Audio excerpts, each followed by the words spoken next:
Samstöðinni á 50. Hér eftir fréttaeyfirlitið þá ætla ég að fá hingað menn til þess að ræða Íslandsbankasöluna, Þórarinn Eyfjörð, formann Samekis og Henry Alexander Henrysson sem er rannsóknar sérfræðingur á siðfræðistofnun. Ég ætla að spyrja þá þetta mál og svona hvað þetta segir okkur sem samfélag.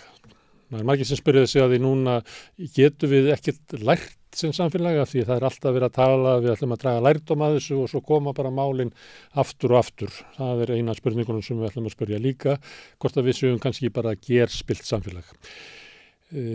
Þar á eftir það var sýknudómur í héraðsdómi í síðustu viku yfir hjúkrunarfræðingi sem var ákærð fyrir manndráp á geðdeild Landspítalans. Það mál hefur vakið svona titring meðal fólks með geðraskanir og þeirra sem hafa dvalið inn á geðdeildunum. Fólk velti því fyrir sér, er líf okkar minna virði því að sýknudómur byggðist á því að hjúkrunarfræðingurinn hafi ekki verið með ásetning en eftir sem áður var hún þess valdandi að sjúklingurinn dó og fólk spyr sig, við einskis virði? Hún kemur hingað og ræðir þetta við mig, hún Sigríður Gísladóttir sem er nýr formaður Geðhjálpar eða svo til hún var kosið fyrir svona 2 mánuðum eða svo. Hérna í lokin þá ætla ég að vera með dagskrárlið út af hvatningu. Sigurjón Magnús Egilsson bróðir minn kom hingað í síðustu viku og við ræddum svona pólitíkina vítt og breitt og fólk var að hvetja mig til þess að fá hann oftar og svona þegar við erum búin að afgreiða öll önnur mála þá kemur Sigurjón til mín eða eða Siggi eins og ég kalla hann og við ætlum að ræða stöðu flokkana.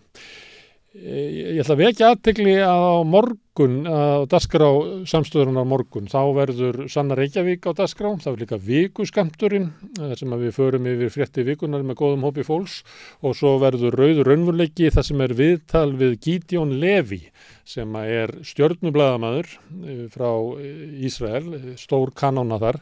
Hann ætlar að ræða, Karl Héðinn Kristjánsson ætlar að ræða við hann stöðuna í Ísrael og Palestínu. Mjög áhugavert viðtal, ég get lofað því. En í fréttum er þetta helst. Það er nýr bankastjóri í Íslandsbanka. Það er hann var í fréttunum.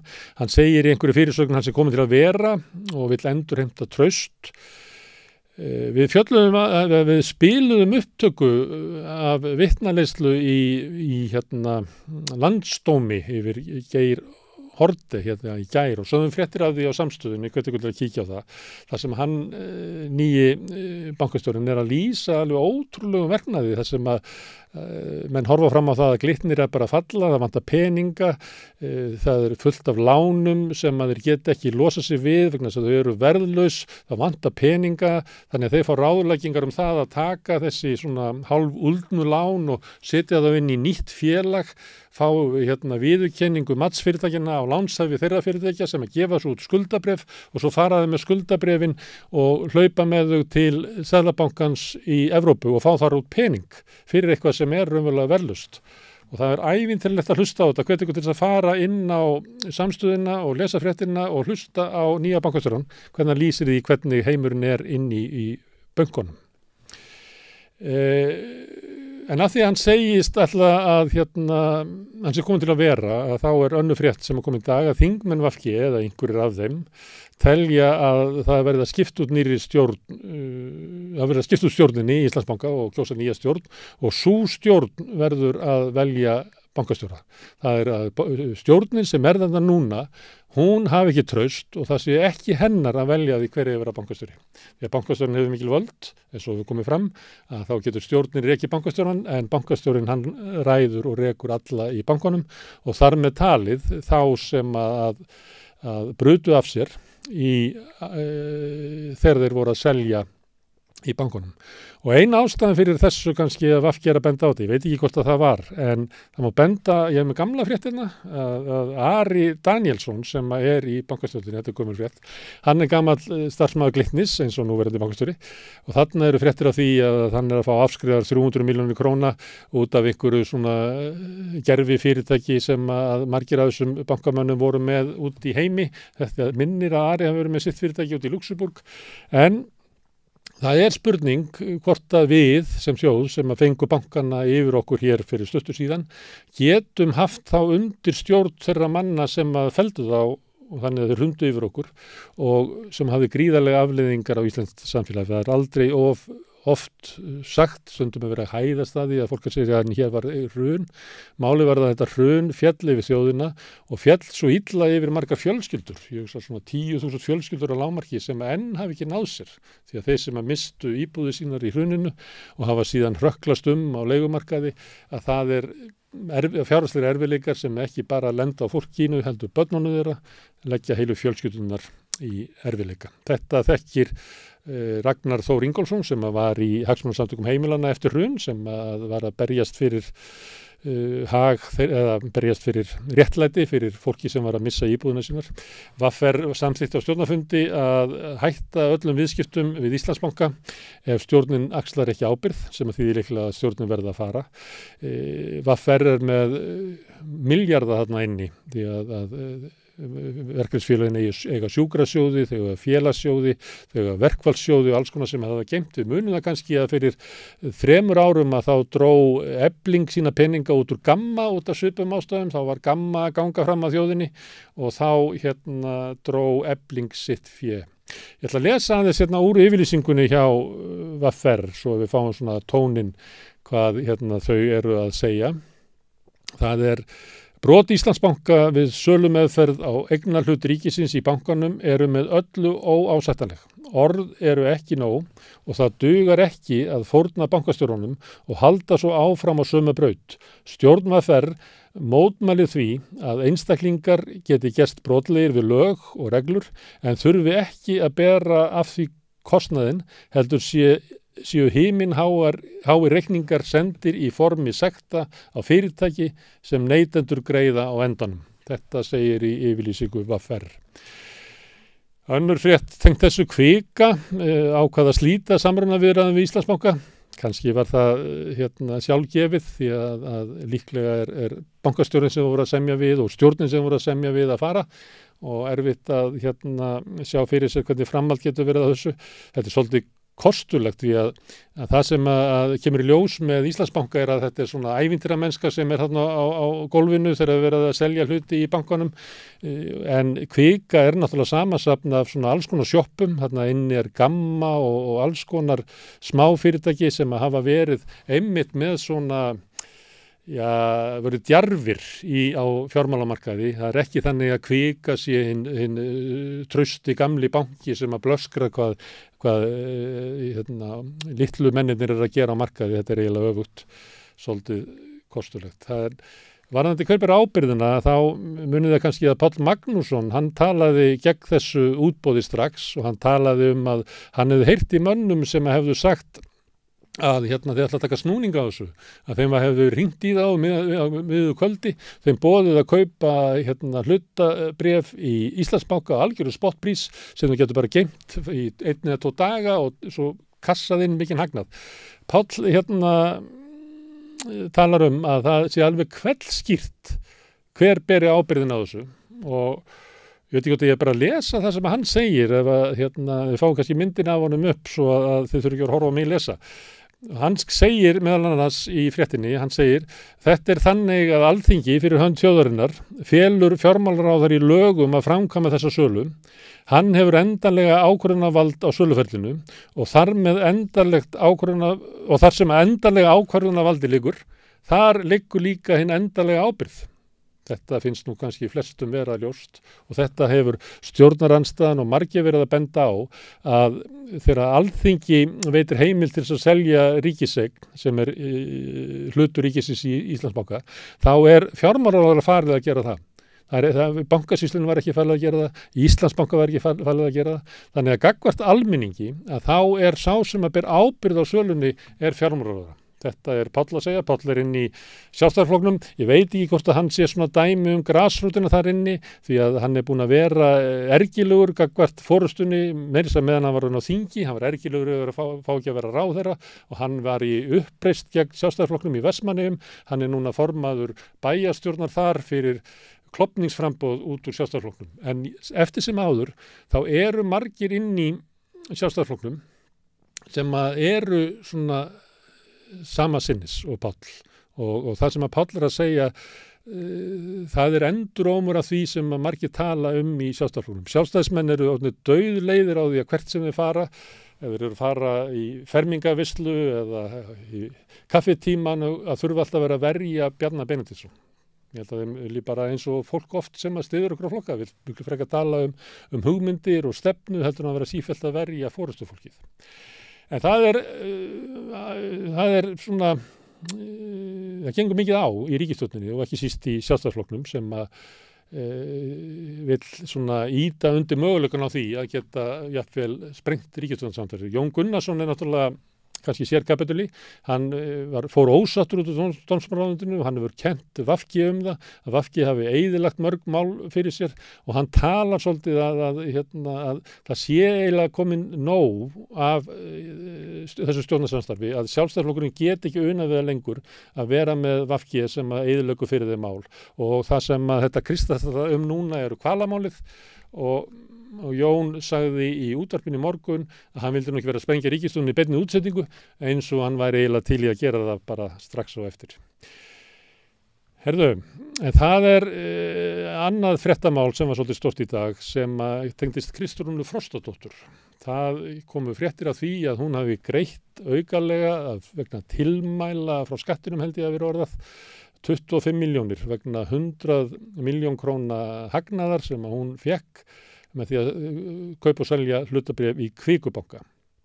Hún setti frá þessu tilkynningu, sagði það var borgað, mér minnir að tölurnar hafi verið 22 milljónir fyrst og svo var hún að borga aukalega 25 milljónir núna, var hún búin að borga næstu í 47%.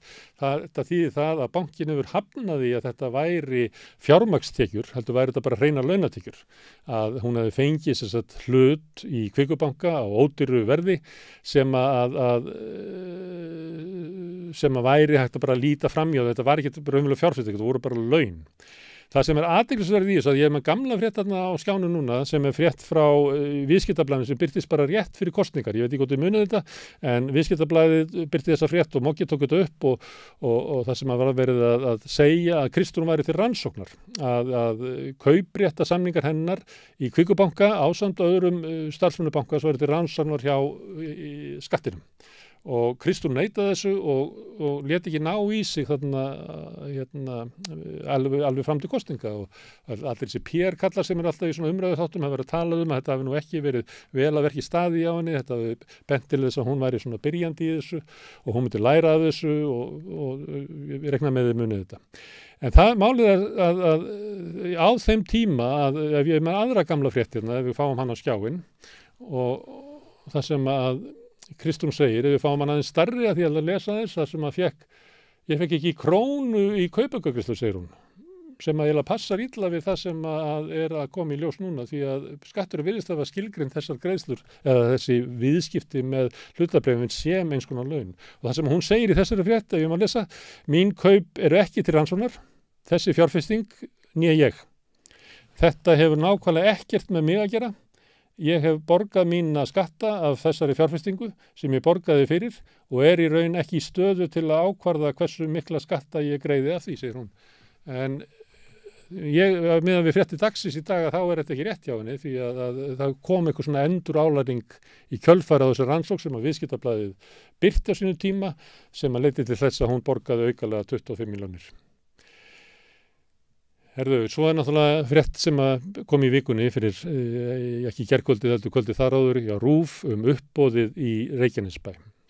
Þetta heldur svona áfram eins og í mörgum málum og þá núna benda allir hver á annan og það sem að sýslumaður og svona framkvæmdara aðilar uppboðsins segja að þeir segja að þessi bærinn sem sé gerðarbeiðandi og það svona beri bærinn sökina. Ef að bærinn hefðu ekki viljað að þetta gerðist, þá hefur ekki átt að fara fram á uppboð.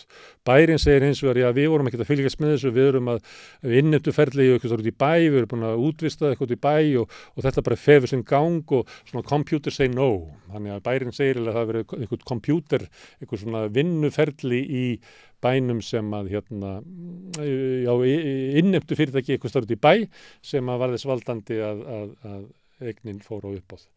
Bróðir Kuba, þeir heita Polkovski bræðurnir, bróðir hans Maciek, sem að ég held að hafi verið þarna áðan, ég var með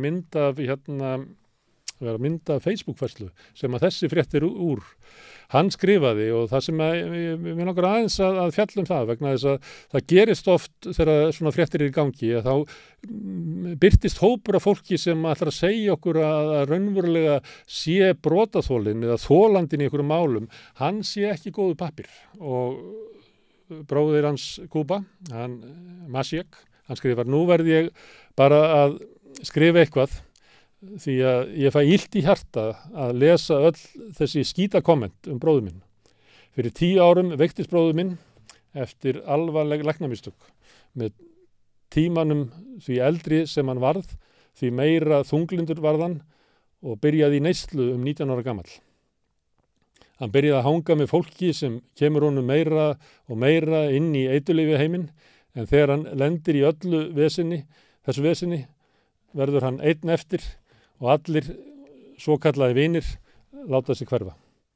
Ekki bara það að það var lækni að kenna að lífið hans ónýtt, það sem eftir þegar hann var bara 13 ára, en eina sem hann fékk út úr þessu voru peningar sem dugðu til að kaupa eitt hús. Finnst það bara galið til að byrja með, en myndu þið vilja skipta á lífinu ykkar fyrir eitt hús, spyr bróðir hans Maciek, sem að fær, eins og hann segir, fær stingi hjarta við að lesa það sem að fólk að skrifa að raunverulega geti Kuba sjálfur kennt vegna þess að hann hafi verið í notað eiturlyf.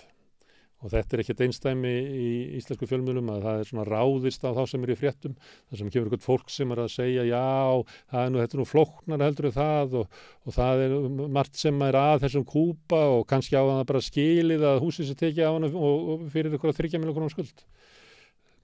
Þetta alveg ólíkindum. Herðu, annað mál.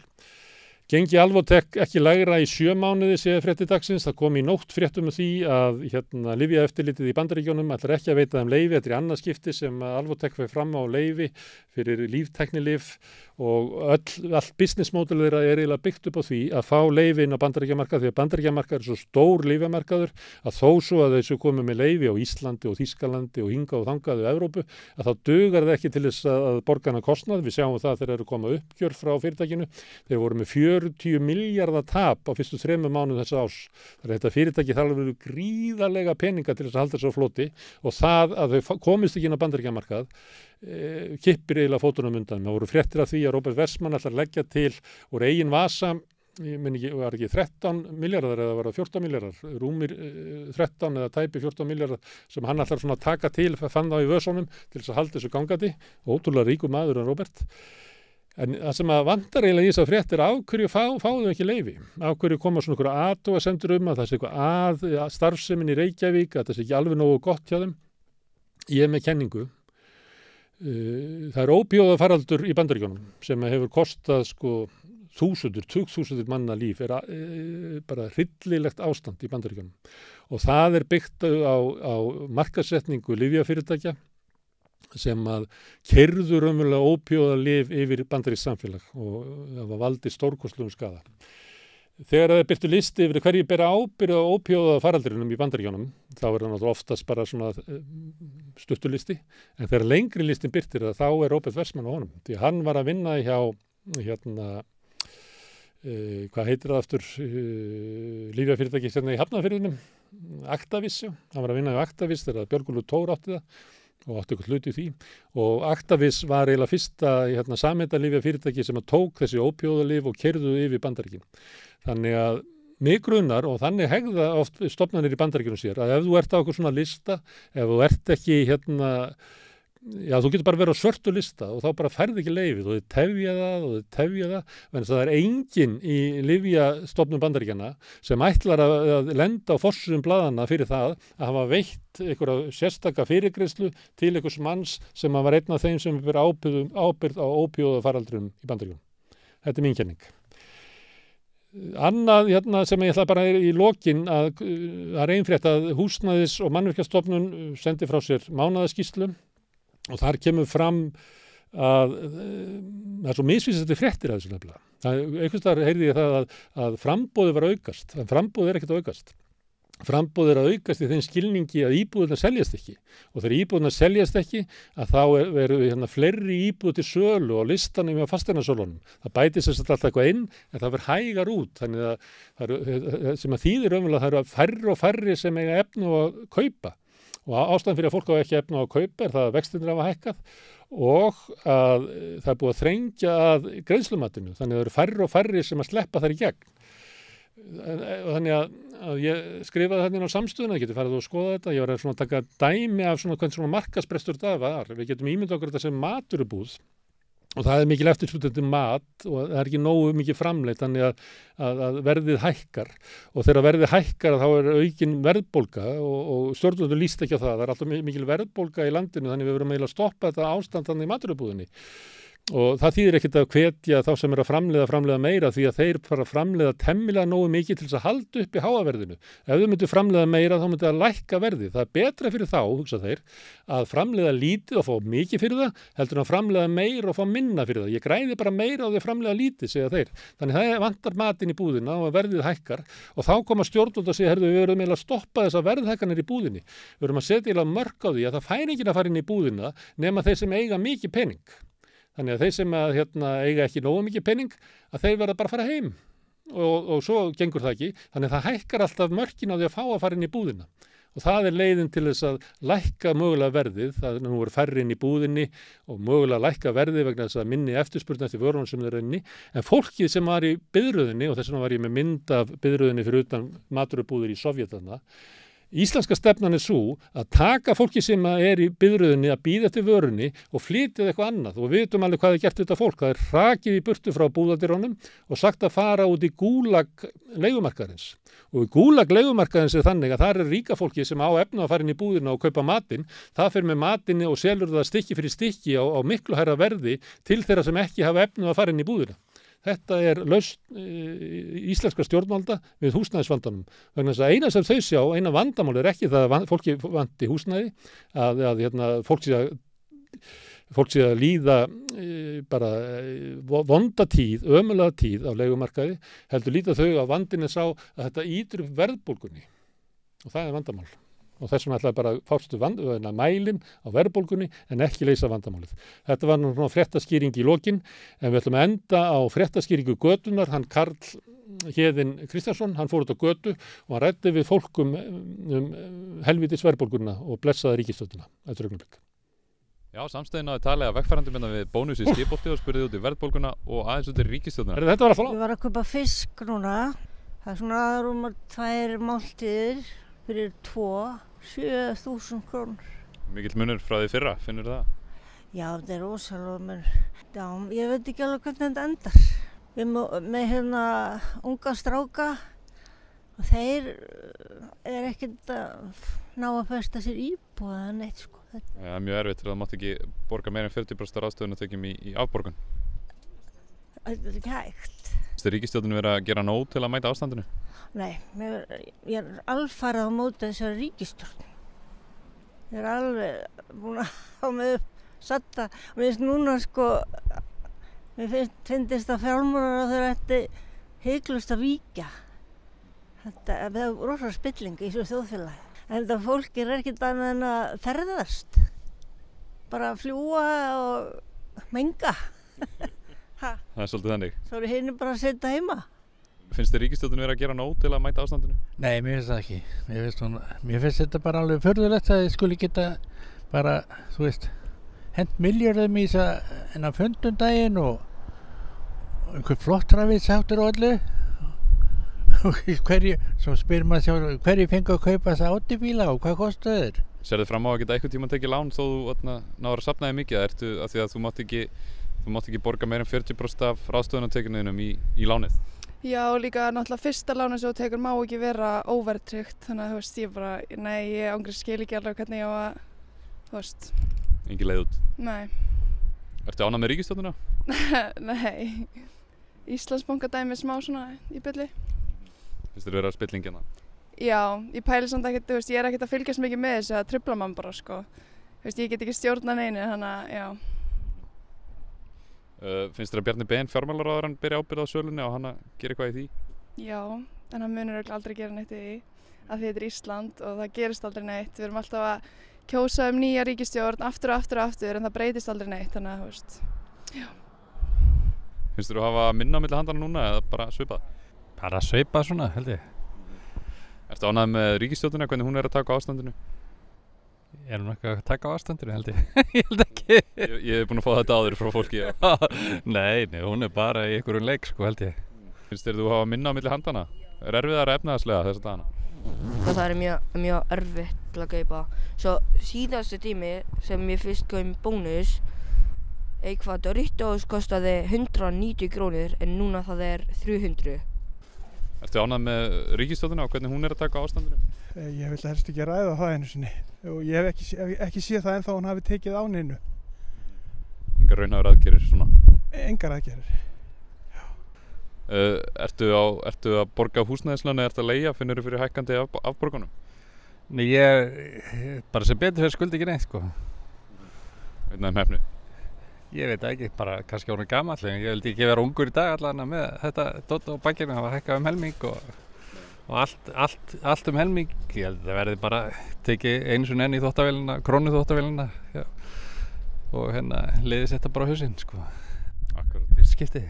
Nei, mitt. Takk hérlega. Íslenski veruleikinn.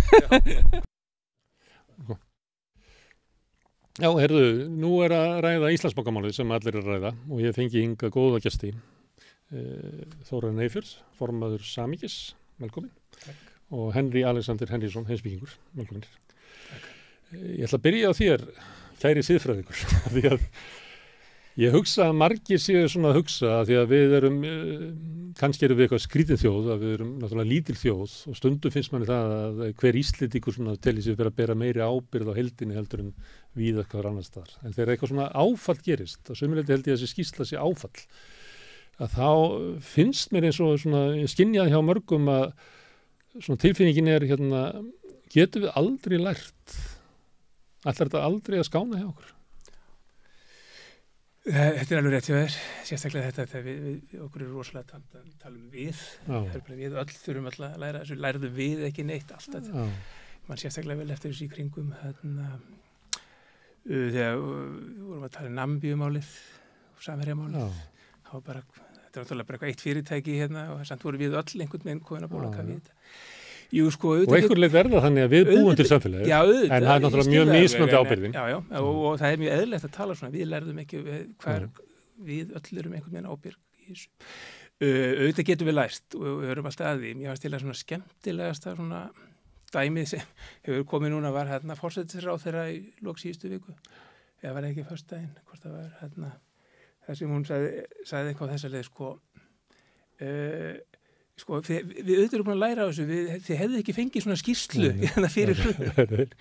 Og mér fannst þetta alltaf skemmtilegt. Auðvitað, jú, það er eitt lærdómur, en einhvern veginn held ég að lærdómur sem við ætluðum að draga var að við vildum ekki svona vera í þessari sömu sporum. Við vildum læra hvað þurfum við að gera til þess að vera ekki í þessum sporum. Auðvitað erum búin að gera margt. En af hverju virkar það ekki? Einhver liti virkar þetta. Við fengum svona skýrslu sem hefði ekki verið á fjármáli eftirlitið kannski alveg rétt að það er einhvern veginn betri sporum en það var fyrir hrun. Pólitíkin er einhver liti svona búin að setja sér siðareglur og hitt og þetta. Það er búin að gera margt á yfirborðinu. En til þess að draga þann lærdóm sem við ætluðum að draga, held ég, þá þurfum við að fara miklu dýpri skóla. Fara að skoða þetta miklu dýpra. Við þurfum að fara að ræða miklu hugtök sem við notum rosalega mikið, traust, gagnsæi, ábyrgð.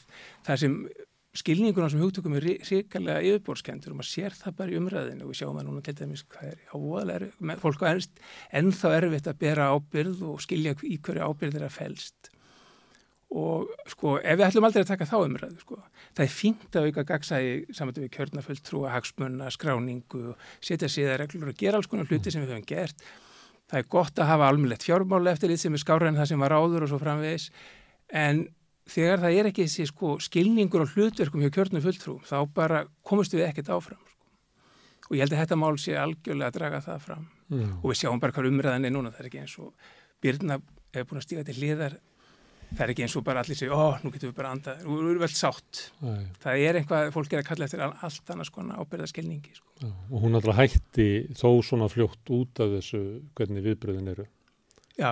Hún er eiginlega Auðvitað svona svipaðu tími og Sigmundur Davíð frá Kastljósþættinum. Hún frá birtingunni. Já.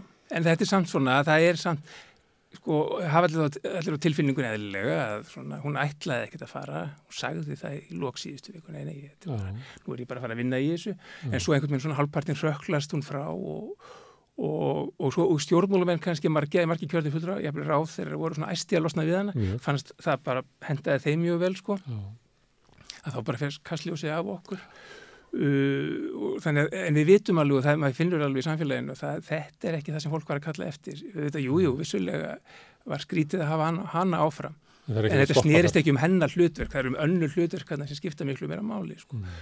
og nú maður oft talað um þetta í fjölmiðlum og komið í alls konar viðtöl og skrifað greinar og svona, en þetta er bara svona ábyrgðarskilningur hérna. Sko, það er hann sem er að valda þessum skada, sko, þetta í samfélagi er að horfa á stjórnmálin. Stjórnmálastéttinni? Já, og svona kannski í almenningi? Nei, ábyrðar sem sagt, við horfum á, ég meina svona nýlegt dæmi sem kannski, annars sem að sé eitthvað ráðast einstaklega á einhverju einstaklinga, þá voru sko fyrir einhverjum tíma síðan, þá voru sem sagt fjármálaráðherra og seðlabankastjóri var að baða sig yfir ábyrgðartilfinninguna, þetta var þeim að þeir bara ábyrgða lágri verðbólgu, sko. Og þetta var allt þeim að þakka og svo hlaupaði í skjólum leið og verðbólgan fyrir að stað og almenningar er ekki einhverju vitlýsingar, ég minna, við sjáum öll, þetta er eitthvað bogið við þetta, sko, að þú takir bara hrósið og þegar gefur á bátinn þá er alltaf farin og ég minna það er þetta sem er að hafa þessi áhrif á hvernig traust til stjórnmálana er að hrynja. Það gengið myndir víða núna þar sem að Bjarni Benediktsson er að taka við blómbendi út af sölun og Íslandsbanka. Já, það er svona. Hann er til í blóminn en hann er ekki til í Það er bara kjarnar í raun og veru þetta mál, sko. Og öll þessi málu, þannig að þú spyrir, sko, við lærum ekki neitt. Ég held bara að við þurfum líka stundum bara að setjast niður og spyrja hvaða lærdóm ætlum við að draga, hvað þurfum við að læra og í hvaða skóla þurfum við að fara, sko. Það er ekki bara nóg að svona tína til hitt og þetta sem er auðvelt, fara til Greco eða hinga og þanga Evrópa, hvaða leiðbyrningar getum við fengið, hvað þurfum við að gera, í hvaða bóks þurfum við að tekka, sko. Sem er búin að vera svona dálítið svo leið sem við höfum farin, sem bætir margt og er mjög gott, en þetta er miklu dýpri og lengri skóli sem við þurfum að fara í. Þórarinn, má bjóða þér tilboð Katrínar Jakobsdóttur að hvað er þetta 13 árum eftir hrun, að þá hefur ekkert breyst, en munur er sá að við fáum að kíkja svona aðeins meira út af þessari skýrslu fjármálaeftirlitsins. Má bjóða með þetta tilboð? Já, að við þróumst svona hratt. Bara, ég þakka bara bent, en nei takk. Þú vilt sjá meiri breytingar? Sko, henni áhersbar þetta vandamál bara, þú veist, mjög vel. Þetta er einhvern veginn okkur, ég held að sé mjög fjölþættar ástæði fyrir því að okkur gengur illa að læra og þá afla okkur þekkingar og að taka síðan síðasta skrefið, þroskaskrefið í þá breytingum á hegðun. Og ég er ekki viss um að þetta sé alls kostar rétt þetta með að við getum ekki tekið ábyrgð og stjórnmálamenn taki ekki ábyrgð á því sem er að gera. Ég held að akkurat að Bjarni Benediktsson og hans nótar á þingi og sá hópur allur, það sé akkurat að taka ábyrgð á því að halda áfram að blóðmjólka almenning og þetta samfélagi fyrir fámennan vina og hagsmuna tengdan hóp og auknáttana fjölskyldunar.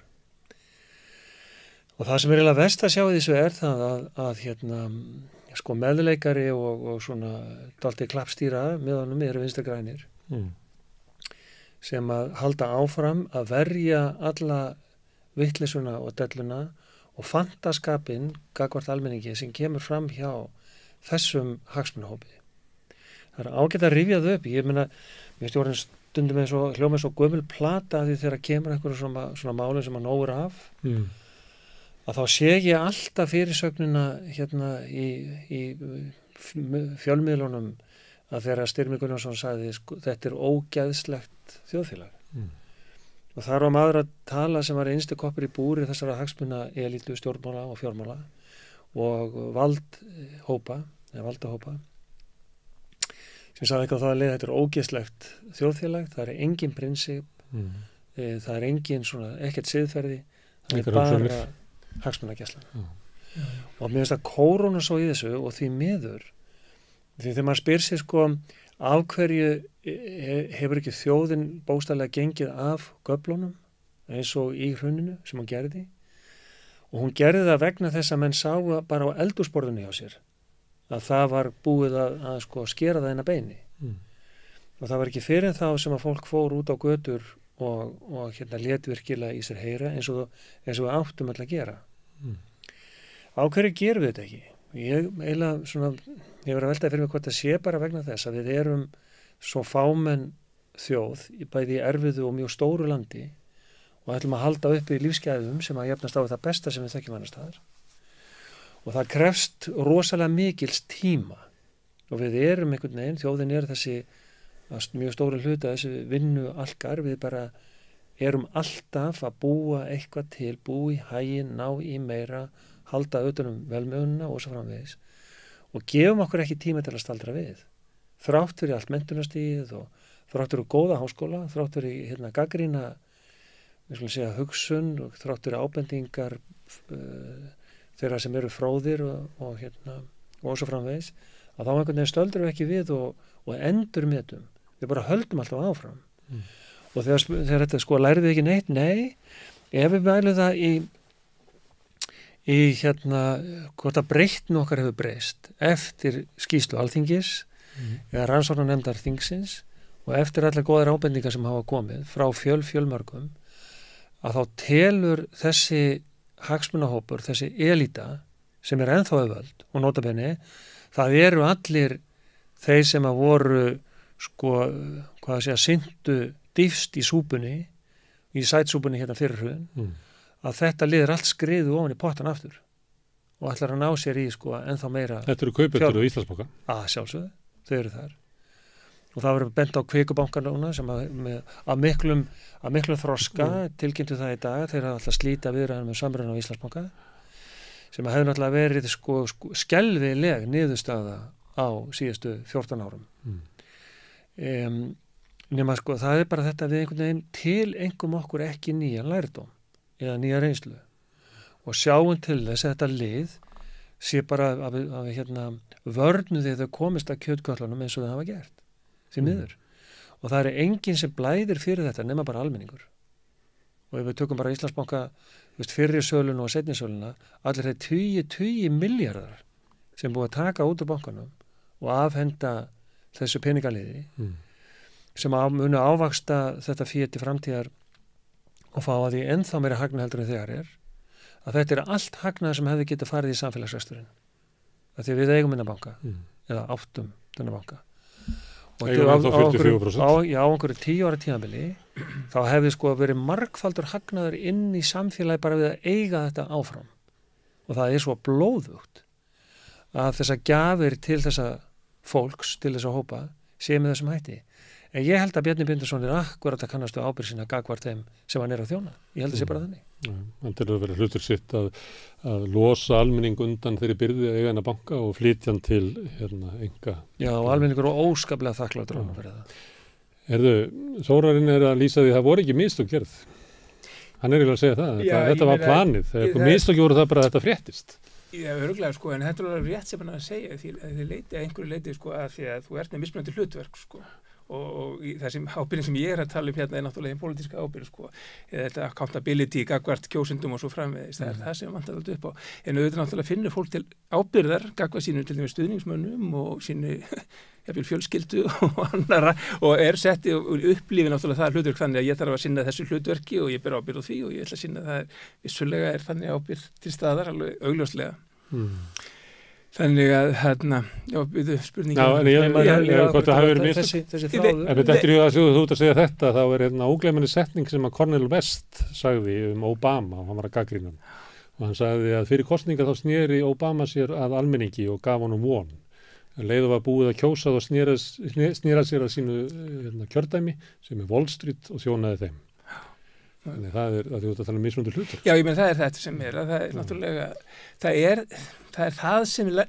sá lærdómur sem bara virðist ekki að vera hægt að draga, sko, sem við ætlum að draga hruninu og rannsóknarskýrslan að benda á allt þetta, að það sem sagt, það þetta sko að þessi hlutverk sem kjörni fulltrúar þurftu og svo náttúrulega ýmsar stofnanir samfélagsins þurftu að átta sig á sko, og leggja sér maður nafla sko, hvernig sinnum við þessu hlutverku réttan hátt og það var það sem rannsóknarskýrslan var að fjalla í raun og veru og reyna að draga fram. En Þórarinn svolítið að segja að það eru bara hluti sem að vill ekki þjóna þessu hlutverki, vill ekki þjóna almenningi, vill þjóna okkur öðrum. Já, þessu var það. En við sem samfélag ætluðum að læra það, við ætluðum að halda þeim við efni, var það ekki, ætluðum við ekki. En það hefur einhvern veginn alveg skólast út, sko. Og það er svona, það er verið að segja við fólki eins og svona smá atriði eins og ég var að nefna á þann, við erum búin að gera þetta, þið fáið skýrslu, við erum eitthvað að gæjast, þið fáið mér svo fleiri skýrslu, það var ekki bara fyrsta skýrsla, kom ekki 4 í viðbótið einhvern. Þannig við verðum smá brjáluð núna og nokkra vikna millibili og svo verðum við þetta út, sko. Kannski veit Kvika að þeir eru að fá svona sambærilega skýrslu. Þess vegna vilja þeir þetta, maður veit ekki. Nei, það getur vel verið það líka sko, og þetta hefur þetta hreyfir við sko mörgum vegna þess að sko Björn er eiginlega búin að lofa sínum hópi því að núna á þessu fjárlaga ári að selja bankan, líka bara fjárlögin, taka líka mið af því. En ég held að þetta sé alveg rétt sko, þetta er þetta mismunandi hlutverk, það sem að það er sko, maður hefur alltaf vonað að stjórnmálafólk sé sómakært fólk, en þeim er nákvæmlega sama sóma sinn, sko, algjörlega. Það skiptir engum máli, eins og til dæmis að við tökum núverandi fjármála og efnahagsráðherra, hvaða ruglir í kringum hann, eða hvað hann er að gera, eða hvað hann hefur gert, eða hvað hann gerði hér áður fyrr, þegar hann í rauninni sko stendur að gjaldþroti upp á 100 milljarða á ýmsum stöðum í viðskiptalífinu. Allt þetta skiptir engum máli. Það er ekkert sem býtur á hann og það er vegna þess að það er enginn sem að virðist geta verið í þeirri stöðu að láta hann taka hennar samfélagslegu ábyrgð gagnvart kjósendum. Það er ekki vilji innan hans hóps. Það er ekki nokkur vilji. Það er bara sama með Trump. Já, það er alveg saman hvað hann gerir. Það er bara hópurinn í kringum hann sem ræður repúblikaflokknum. Já, þetta ræðst líka þessu mentaliteti sem að þessum jarðvegi sem að hann kemur úr. Mér fannst það sko þetta sorglegt og grátlegt þó svo að það sé ýmsi fleti til mig sá svona málefnum hælisleitenda og flóttafólks og allt það. Það var svo grátlegt að þessi sko ljótu mistök voru gerð þegar fólk var, þegar fatlaður einstaklingur og allt hans fólk var hreinlega bara borið inn í bíla til að koma út á landi sem að við sko síðan kom á daginn svo allir sögðu að það munu koma aftur til landsins og þau þurfa að fá réttláta svona málsmeðferð og umfjöllum sín mál. Að þegar Jón Gunnarsson gekk í salin á ásfundi Sjálfstæðisflokksins eftir þetta, þá var staðið upp á klappa fyrir honum. Hvað er það? Bara í alvöru, sko, hvað er það? Já, en það var mánudaginn í þessari viku kom þessi skýrsla, mánudaginn þar áður voru ráðherraskiptin og þá var svolítið gefið í áttina þessu sem þú ert að segja, þá stóð Bjarni Ben á tröppunum á Bessastöðum, þar sem að forsetinn býr. Já. Og sagði að sko flóttamannamáli væru sko brýnustu mál, væru stjórnlaus. Brýnustu mál í íslenska stjórnmál. Og þannig var framkvæmdavaldið sem sagði að Alþingi hefði brugðist, að þeir hefði ekki afgreitt það sem ráðuneytið krafðist. Það eru margt í þessu ræðu hans sem að er sko sögulega einhvern veginn. Já, hún var mjög alveg samanlega því, hún var mjög sérstök. Og kannski einhverju leiti þetta að þeir finna fyrir því að þú tala með hópi í kringum hann sem það er alveg sama hvað hann gerir, hann er fyrir minkandi. Þetta er ekki lengur vel yfir 30% eða 35% rúmlega það jafnvel, þetta er stöðugt minkandi þannig að þetta er komin einhver varnabarátta, það er verið svona að reyna að tína fylgi hérna og þaðan sem er svona og þá er oft náttúrulega leitað í býsna ljót skilaboð og mér fannst að þarna að hann var augljóslega hræddur við Miðflokkinn.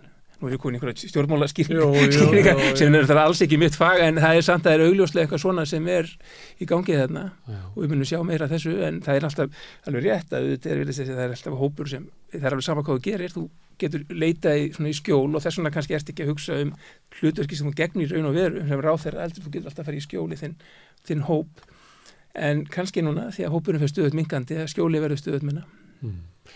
Almenningur á að halda aðhaldi að stjórnmálunum en til þess þarf almenningur eitthvað svona tæki við vitum að fjölmiðlarnir sem eru sko hefðbundi umræðu vettvangur samfélagina að þeir eru bara að leysast upp fyrir framan okkur og sömuleitt eru stjórnmálaflokkarnir líka til dæmis að vera gagnrýna VG og Sólveig Anna var fyrir 2 dögum og sagði Katrín Jakobsdóttir er ekki VG til þess að þið kannist við að stundum það bara flokkarnir einhvern veginn. Við erum með flokka sem eru eiginlega einstaklingar eins og Sigmundur Davíð og Inga. Við erum með flokka sem eru raunverulega ekki með neina sérstakka grasrót eins og Píratar og ég held að ég líka við Viðreisn og bara byggi á reikningum félagana. Þetta eru flokkar sem eru meira og minna rekni bara frá ríkisstyrnum. Það er engin félagar í þessum félagum. Þannig að má það vera að krafa á íslenskan almenning að reisa landið við, að það kom ekki fyrir aftur, að svona tækin sem almenningur hefur eru frekar veik og ég vissum að þú kannast við þetta, Þórarinn, að það er meiri krafa á verkalýðshreyfinguna að vera í forustu í einhverju svona breytingum á samfélaginu heldur en hún búin að vera í langa tíma. Og það náttúrulega getur verið einhvern veginn að allir komist að sömu niðurstu í skyndingu. Það getur líka verið vegna þess að önnur tæki almennings eru veik. Það er alltaf sérkennilegt sko bara svona ég lít svona yfir þau ár sem að ég er búin að starfa semst innan hreyfingarinnar. Að þá virðist að vera oft á tíðum og bara mjög oft á tíðum.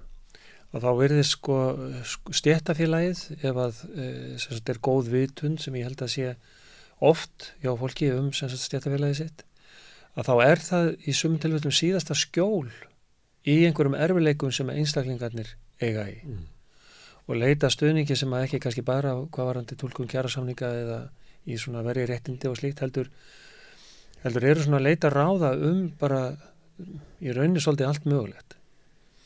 Og að eiga skjóli og tökum svolítið á breiðum grunni þá var ágætt að rifja það líka upp bara til dæmis eins og fyrirbyrðið bæðið eins og Bjarg íbúðafélag sem er búið að sanna sig á mjög stórum skala sem einhvers konar varnarkerfi í húsnæðismálum þeirra sem að lægst hafa launin. Vegna þess að ríkisvaldi bregst? Já, bara vegna þess að það bregst bara allt saman bæði lánastofnir, ríkisvaldi, samfélagsþjónustan og hvað það heitir nú. Að þá, og svo fyrir nú ekki, já ég ætla einmitt að minnast það, en ég ætla að bæta við, svo fyrir nú ekki í niðurlagningu á verkamannabústaðakerfinu, þegar við töpuðum sko 11.000 íbúðum út úr því kerfi, sem var eitthvað galnasta sko efnahagsaðgerð í aðdraganda hrunsins og minnst sérstaklega á því rannsóknarskýrslunni, og það hefur einhver stærstu mistök í aðdragandanum. Og þá er það líka eins og hvað var að virk, sem að eru raunverulega velferðar og heilsu skulum segja bara fyrirbrigði eða við getum kallað stofnun eða hvað sem er að því bara hún er svo stór sem er að hjálpa launþegum sem hafa lent í erfileikum vegna akkurat dvínandi vinnugetu af ýmsum ástæðum til að koma þeim út á eða til heilsu og koma þeim inn á vinnumarkaðinn aftur. Og þetta eru hluti sem að koma í gegnum verkalýðshreyfinguna og eru bara skilgetin börn eða afurðir sko starfsins sem á sér stað þar inni.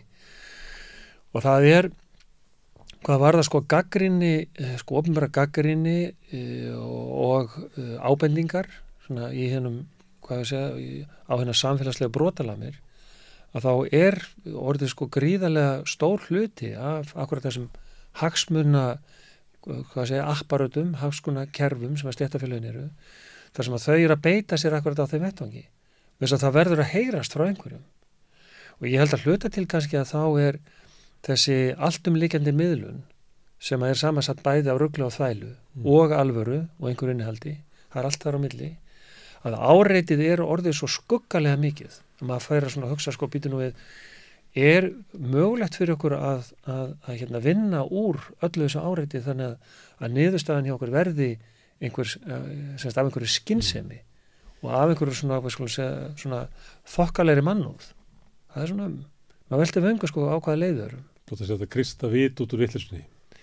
Já, þú veist, það er bara verkefni dagsins allra daga sko, að reyna að fá eitthvað og ekki, og svona maður kannski óttast eða svolítið að þetta mun ekki batna þegar ég get eftir 5 ára eða hvað það nú er, sest niður við töluna mína og láti hvern sem er segja hvað sem er með eigi röddu og blekt eða reynd að blekja viðtakandana, þú veist, á stórum skala.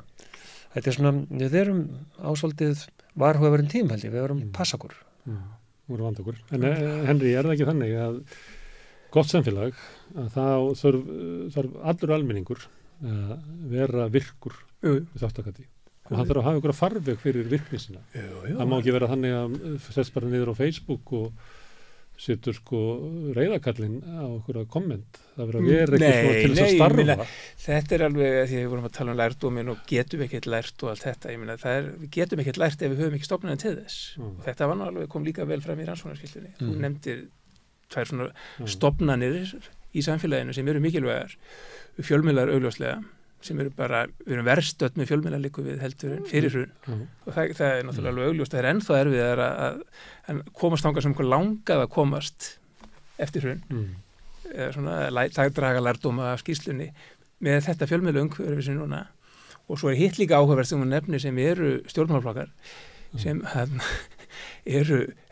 ekki verið í tísku undanfarin 15 ár, bara eiginlega alls ekki tísku og jafnvel þannig að þarna, ég man einu sinni að ég ritstýrði bók hérna íslensk lýðræði og var haldið einhver erindi í framhaldi af því svona og ég held að einu svona hörðu viðbröðum sem ég fekk, það var einhvern tímann ég held ég erindi og fór að tala mikilvægi stjórnmálaflokka og það er eitthvað svona sem fólk var bara alveg til að rífast og var alveg saman allt hitt en þær voru úreltir og fáránlegir og vittlausir og við áttum bara að fara í betri lýðræði og eitthvað svona sko og ég held við séum aldrei átt okkur á því núna þetta er svona bara súpa segið að þetta er ekki vittlausa stofnanir sem við vitum alveg við þurfum að hafa í samfélaginu og þú nefnir við þurfum að hafa stjórnmálaflokka eins og þú segir með grassroot og ég held að það sé búið eðaleglega mikið líka til þess fyrir íslenskri mín persónulega skoðun hvernig íslensk stjórnmáli að mörgu leyti þetta sko, ég meina þetta er bara hverfa að fólk einhvern veginn vinnur sig upp og það er eitthvað málefnastarf og bæði persónur komast upp og málefnin komast upp heldur þetta bara einstaklingar sem mæta á svæði með sín eigin sín málefni og svo bara einhvern veginn farið á stað að spinna í kringum það sko.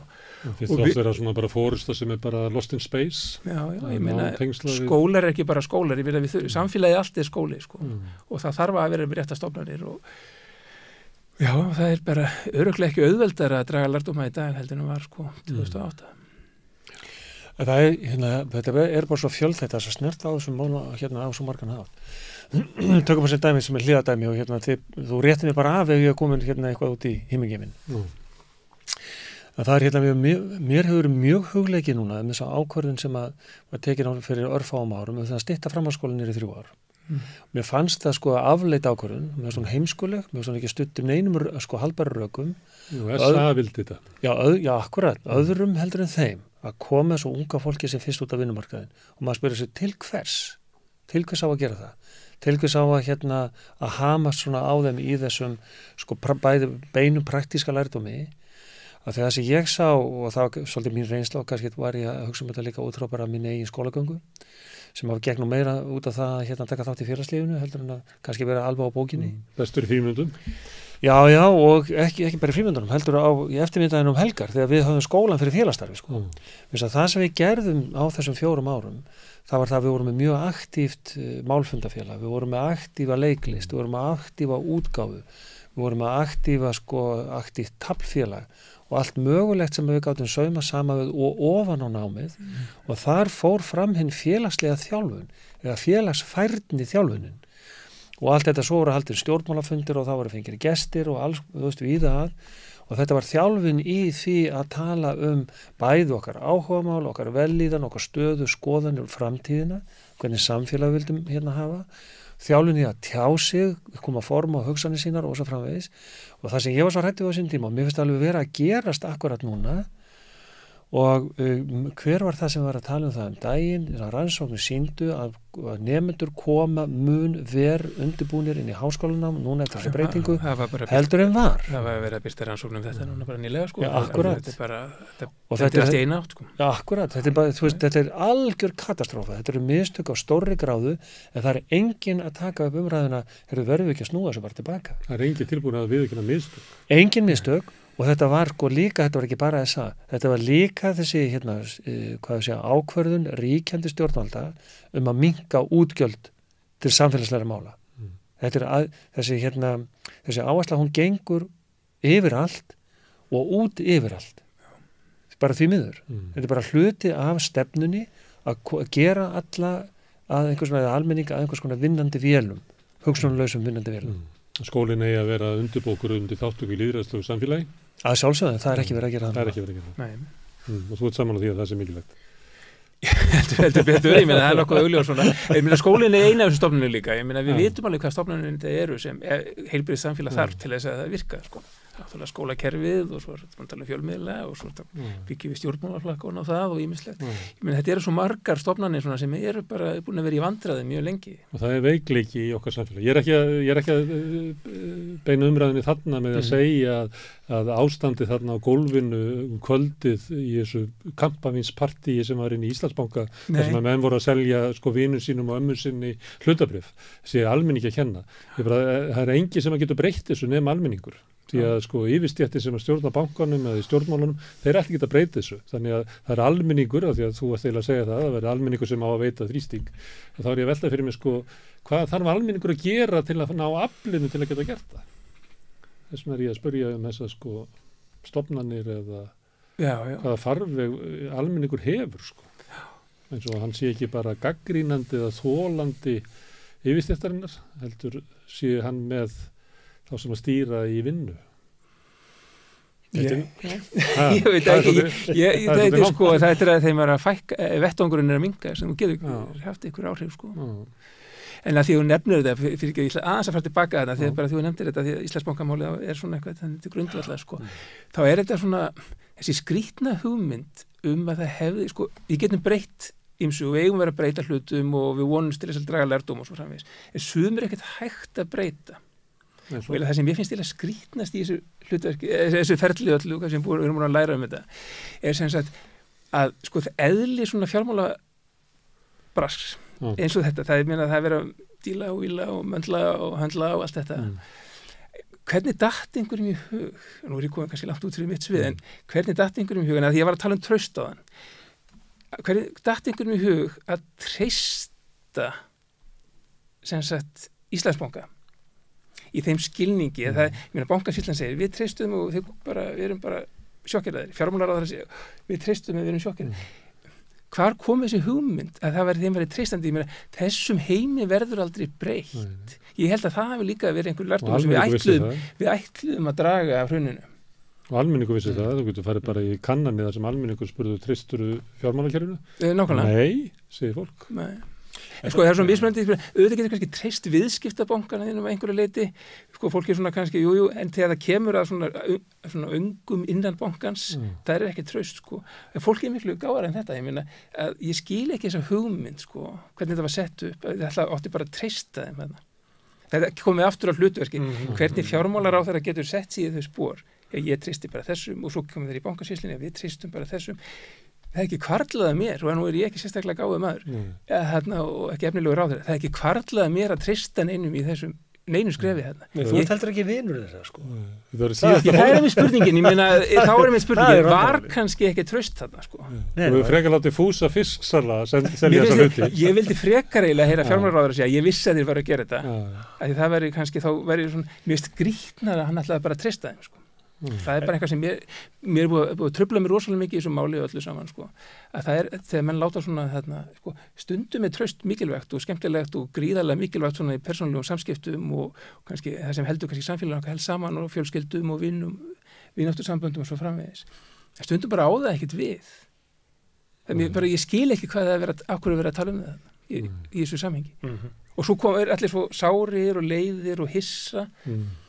Og þegar regluvörðurinn sko í Íslandsbanka, hvort það var hann eða einhver annar, ég held að það var regluvörðurinn, frásagnar því sem var að gerast þarna bara kvöldi sko, að hérna bendur einhverjum sölumannum á einhverjum snillingnum að hann sé að fara úr, þetta megi ekki, hvort hann sé ekki búin að lesa reglunum það sem hamla því að hann megi gera það sem hann er að gera og svarið sem hann fekk, sko, það skiptir mig ekki máli, ég veit ekki það, ég er ekki búin að lesa þetta, verður ekki að trufla mig að því ég er að selja bréf hérna.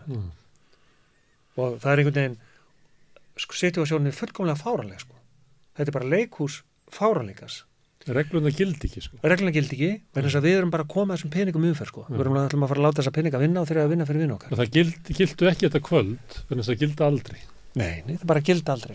Og líka þetta með frásög sem að ég las nú einhverju blaði sem á kvótering í eitthvað efni sem að kemur fram í skýslunni. Þetta með simhringuna. Eru sælistrákar, tölvupóstinn. Takk fyrir hittingin í dag var mjög góður og ég ætla bara að benda ykkur á að gera þetta og þetta og hitt og hitt og þetta til þess að þið séu hæfir fyrir veisluna í kvöld. Hvað er þetta?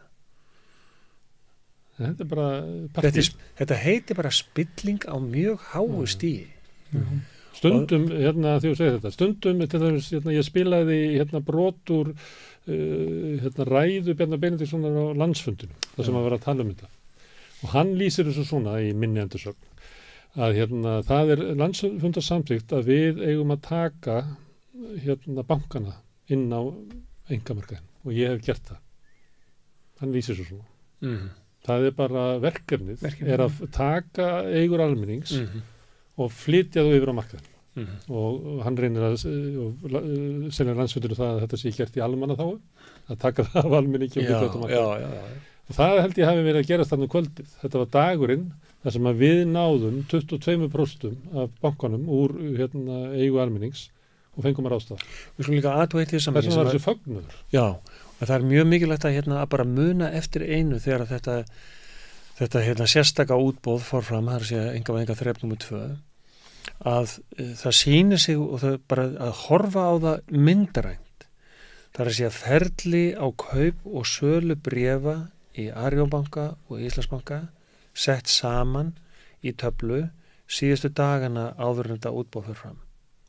Og þessi bankar eru svona svipaðra stærð, þannig að svona kaup og sala hlutabréfa svona á bara, á degi til dags er bara mjög svipuð.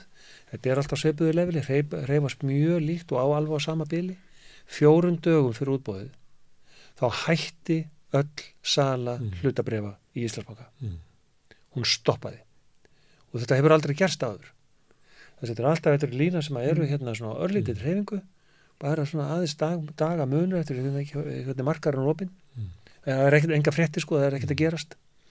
4 dögum áður en þetta útboð fyrir fram að þá stoppa öll viðskipti með hlutabréf Íslandsbanka. Og það eitt hefði átt að verið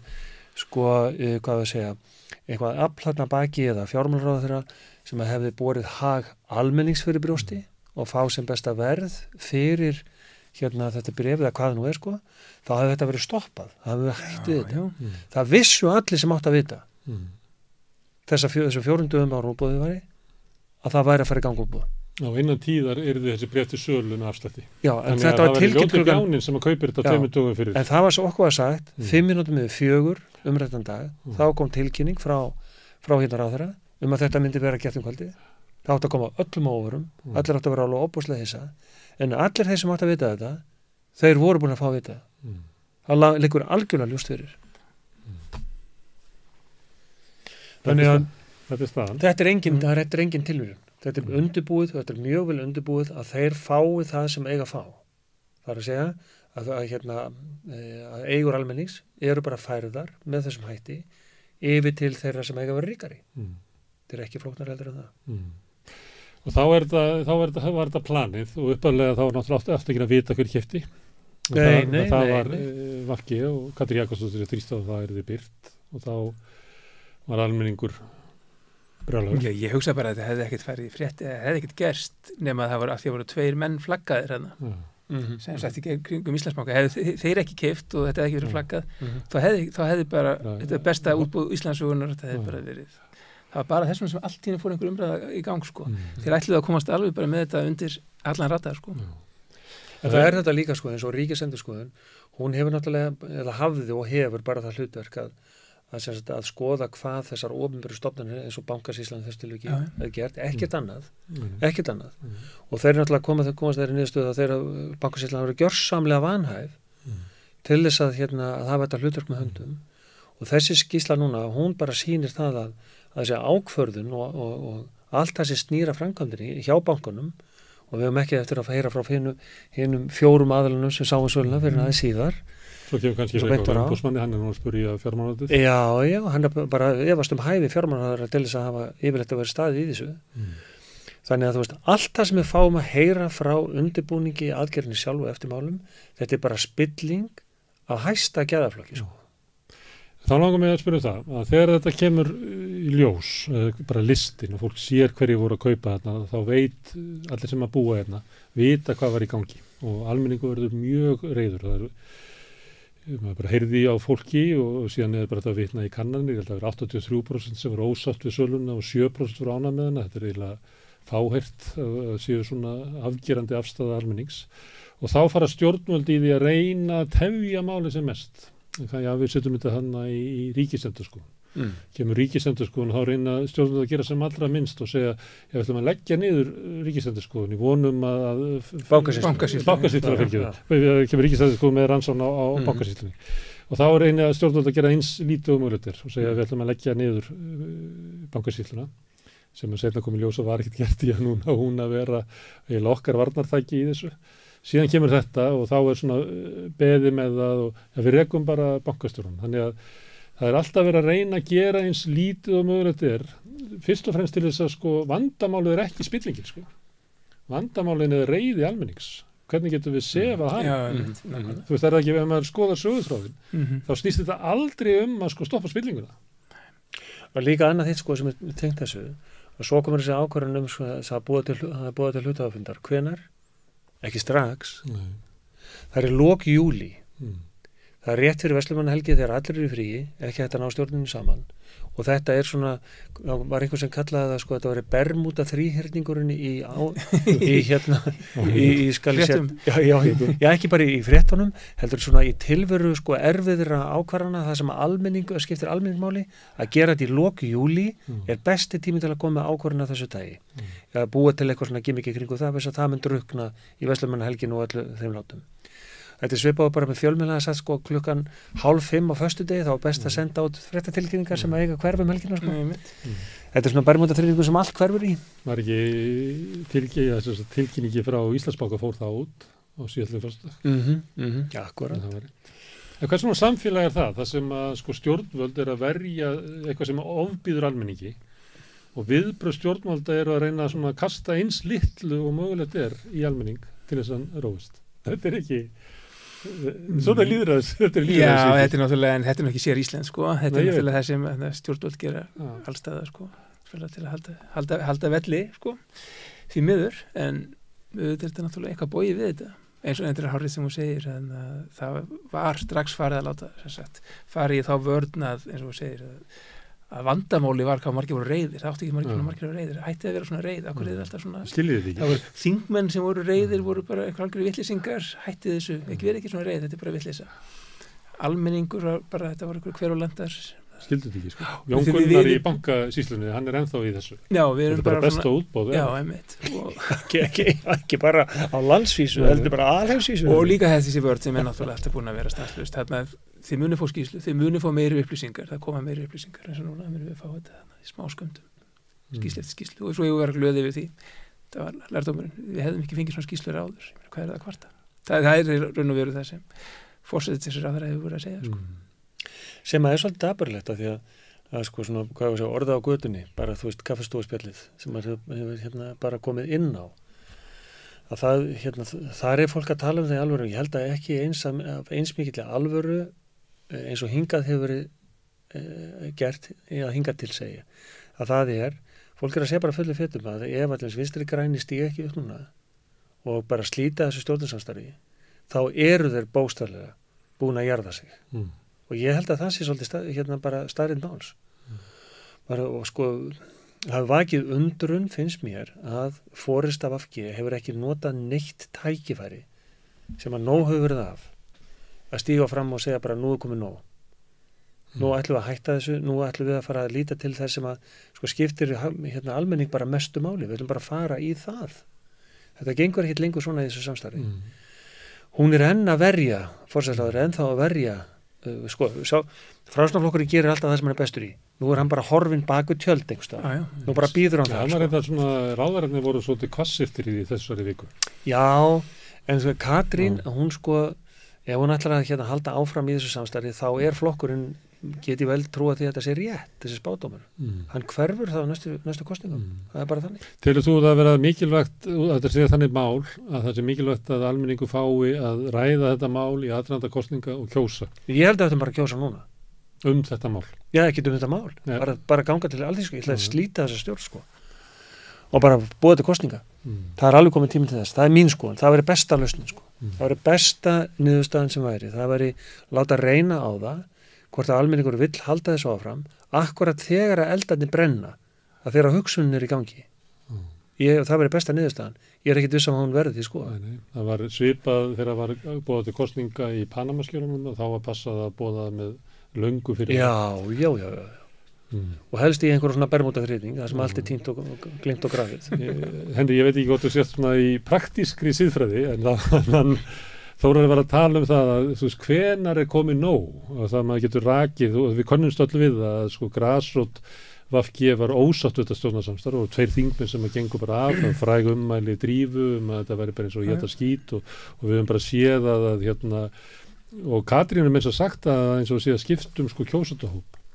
Það er mikil þrýstingur frá svona einhverjum gömlum kjarna inn í VG að þetta sé dýrt, þetta sé gegn okkar hugsjónum og öðru slíku.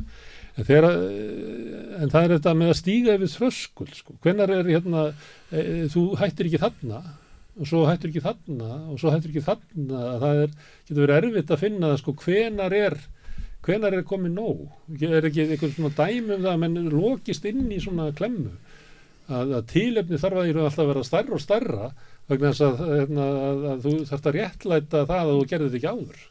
Jú, það er bara þessi fræga hugsunarvilla, sko, svona sunk cost fallacy, ég meina þetta er bara, þú ert búin að henda peningum í þetta, þú ætlar ekkert að heldur áfram að henda peningunum, sko, af því annars ertu búin að tapa, sko. Og þetta er bara... Það er ljóst að Katrín er í þessum vanda, sko.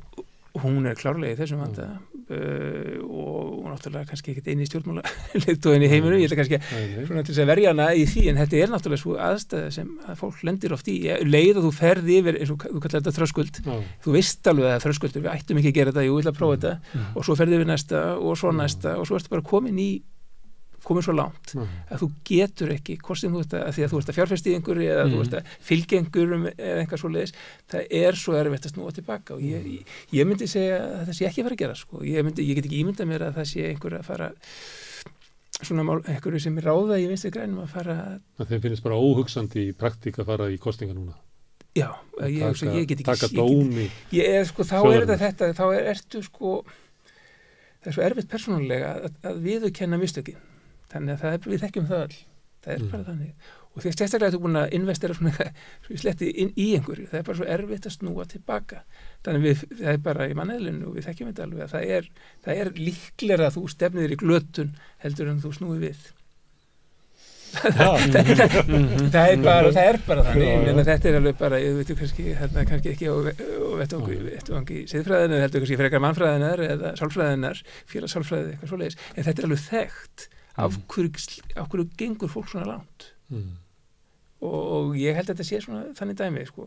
Já, það er svo dýrt að stíga yfir svona siðfræðilega þröskuld, það er heilir hverfa ef þú stígar yfir þá hverfaðir og það er ekki fyrirstaða lengur. Þeir eru leiðina, sko, en þú finnur alveg fyrir þeim en það er bara að hugsa henni, ég tek ekki næsta því þú heldur alltaf næsti muni kannski þá ertu komið nógu langt til þess að vera komið fast og landu til fótum og það er og svo tekur ýmislegt með því, það er búið í hvers skipti sem er gengi lengra, þá er ákveð að gera eitthvað svona, sem ég byrjaði að tala um hérna, það er farið eitthvað svona jákvæð skref tekin sem kannski þýði ekkert mikið, það skrifu hvítbók fjármálakerfið, eitthvað svona, þú fær það í gegn, það er eitthvað, hefði kannski ekkert skrifið, nema ég bað um það, ég vildi að þeir eru gert. Hefur bara ekkert gildi. Já, en svo spyr maður sig, breytti það einhverju?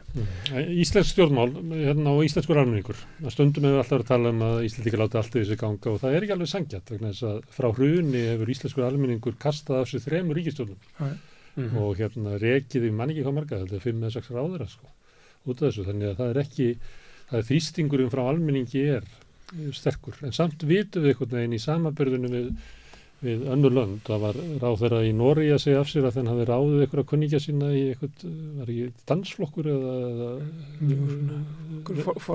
formenn stjórna það var svo lítið og svo smáeiginlega sök að íslenski kjósendur bara hnussa þegar þeir sjá þetta, finnst þetta bara fráleitt. Henni, af hverju eru við svona, af hverju er þessi kultúr ekki hjá, er þetta bara eitthvað vanþróski að því að vera að tala um að geta ekki viðurkennt mistök og annað svona, það er svo bara sé ekki í kultúrnum, sko, að það er bara að viðurkenna einhver mistök og bakka, að það sé eins og að bara fremja harakiri, sko, að þú set bara dauður. Já, persónulega finnst mér þetta voðalega skrítið. Ég er alltaf fundist þetta frekar augljóst. Þú berð ábyrgð á einhverju, þetta stoppar hjá þér, þú verður bara að stíga til hliðar. Ég veit ekki hversu oft ég hef komið í fjölmiðla þegar það verið að spyrja mig og svo er gerst grína verið í fjölmiðlu við hana kom þessi sem segir alltaf að fólki að segja af sér, en mér fundist það augljós sko. En það gerist ekkert nema reyndar eða út kvenkins ráðherra í Sjálfstæðisflokknum þá þetta fara, en það er dálítið þannig sko, það er eitthvað með líka skipta máli sko, en nei, þetta hefur ekki sko, ég menn sjálf sér ekki markmiði sjálfu sér að einhver segja af sér. Þetta má ekki heldur vera pólitískt vopp bara að losna við fólk. Þetta er einhver ástæða fyrir því. Þetta er að merkja einhvað að þú stígir til hliðar. Og það sem mér kannski líka finnst stundum gleymast í þessu, að fólk sem stígur ekki til hliðar þegar það er augljóst að ábyrgðin stoppar hjá þér. Sko, ok, samstarfsfólk segir við styðjum þig og þú mátt setja áfram. En þú verður svo veikur eftir þetta. Við höfum ekkert í þessu samfélagi efni að vera með ráðherra eftir ráðherra sem kemur engu í gegn, situr bara sem fastast einhvern veginn. Og ég byrji held ég fyrst skipti sem ég tjáði mig í fjölmiðlum eitthvað svona, var til dæmis með mál þáverandi menntamálaráðherra Illuga. Þegar ég sagði að það verður nokkuð augljóst þá að hann myndi ætti að segja af sér. Og var það eiginlega. Nei, hann sat áfram og einhvern veginn svona gerði ekki neitt í bara 2 eða 3 ár sko, það er bara einhvern veginn svona og svo við vorum með sjávarútvegsráðherra hérna sem tengdi Samherjamálunum, það kom engu í gegn að gerðist ekki einhver skapalut, hann bara hvarf einhvern veginn svona í bakgrunnin. Hefði ekki verið betra að svona fyrir alla, fyrir hans trúverðuleika, fyrir samfélagið, fyrir ráðuneytið og málaflokkin að stíga til hliðar. En það er alltaf bara setið. Ríkisstjórnin er í heild komin í þessa stöðu, hún mælist með voðalega lítið traust og talandi Katrínu Jakobsdóttur sem er líklega sá stjórnmálamaður þessari öld sem er átt mesta pólitíska inneign, að ég vissum að ef við myndum skoða kannanir þá getum við séð að það sem valdur því að hún missir þetta traust og er komin niður í svona svipuslóðum og Ásgeir seðlabankastjóri er Íslandsbankamálið. Íslandsbankamálið þegar það kemur fram í apríl að það er straumhvörf í trausti til ríkisstjórnarinnar. Stundum halda menn þetta sé að þegar COVID er búið og við sem er komin einhvern normal ástand, en það má sjá það og það sem við verið byrjað að tala um það sem er svona sjokki sem að fólk fær sem að þú veist, er þetta í mínu samfélagi? Íslandsbankamálið er á þeirri stærðargráðu og hérna núna á mánudaginn kom annað svona högg sem að hérna grefur undan, hvað við segja, lögmæti stjórnvalda. Þannig að Já, en eins og ég segi, mér finnst augljóst að hún getur bara sagt það hér eins og allir búast við að ég muni segja, ég meina, Bjarni ber hérna ábyrgð og mér finnst að hann ætti að stíga til hliðar. En mér finnst það líka alveg hrikalega, sko, bara einhvern veginn búin að vera veikur mjög lengi pólitískt, sko. Ég held líka að þetta hafi þessi áhrif, hann kemur, ég meina, hann situr augljóslega bara alveg í skjóli Katrínar, hann er svona, hefur minni pólitíska vikt eftir svona gjörninga, gjörninga við. Og ríkisstjórnin náttúrulega afgreiði ekkert á vorþingi. Það er nákvæmlega sem ég er að segja. Þú kemur engu í gegn. Svo hefur við líka innviðaráðherra formann Framsóknarflokksins sem fór með ákveðið mál þar sem hann í raun og veru var svona alveg á ósalt, hvort þetta farið ekki. Þá koma samráðherra, við ætlum að styðja þig, en þá ertu líka komin í vasa þeirra. Hann hefur ekkert haft neina inneign síðan. Það er mínum dómi, sko. Og þannig að þetta bara birtist Framsóknarflokkur er búin að missa helmingina kjósendur. Já, og þá birtist þessu sem þú varst að nefna. Sko, þetta er ekki Jón Gunnarsson getur ekki bara kent að vinstri greinar á móti öllu sem við erum að gera, þess vegna koma að fá mál. Þessi ríkisstjórn ábæra augljóslega erfitt með að koma málum í gegn af því að það eru allir með höng upp í baki á okkur öðrum. Ég stutti því þessu, ég stutti því þessu. Það er allir veikir eftir einhver mál í gegnum allt kjörtímabilið. Og það er alvarlegt mál og ég ætla að enda hérna hjá þér, Þóran, vegna þess að þú ert að fara í samninga bara fljótlega með haustinu og þar hafa komið margir hérna formenn verkalýðsfélaga hingað og listi yfir að þessu mikilvægi samningar og þarna verða nást í gegn og það mun ekki nást í gegn nema með einhverjum miklum breytingum á stjórnarstefnunni í sambandi við barnabætur og vaxtabætur í húsnæðismálunum og öðru slíku. Þetta er ekki hægt að sækja þetta bara til launagreiðanda. Þið mætið til þessar samninga með ríkisstjórnin sem hann er að lýsa sem er veik. Það er svolítið alvarleg staða. Sko, eða er það tækifæri? Ég er nú ekki alveg vissum, það finnum ekki eftir hvernig spilast á kortunum. Það sem ég held að skipti höfumáli varðandi næstu samninga, það er styrkur verkefæliseiningarinnar. Það skiptir öllu máli. Að sömuleyti held ég að nú þurfum við svolítið að fara í endurskoðun og þá er ég nú að tala bara stéttarfélögin og bandalög þeirra í heild. Að sömuleyti að þá held ég að það hafi verið kannski að alþýðusambandi sem samstöðu vettvangur. Hann hafi verið svolítið tættari núna heldur en hann hafi verið, núna bara rétt undanfarið, heldur hann hefur verið þegar var á árum áður. ASÍ á að hafa það status sem að sambandið hefur haft. Að það að forystan, eða forsetinn, geti bankað upp á hjá forsætisráðherra og segir nú setjumst við niður saman og nú förum við að díla hérna samfélagslega áherslur sem við viljum sjá í samfélaginu.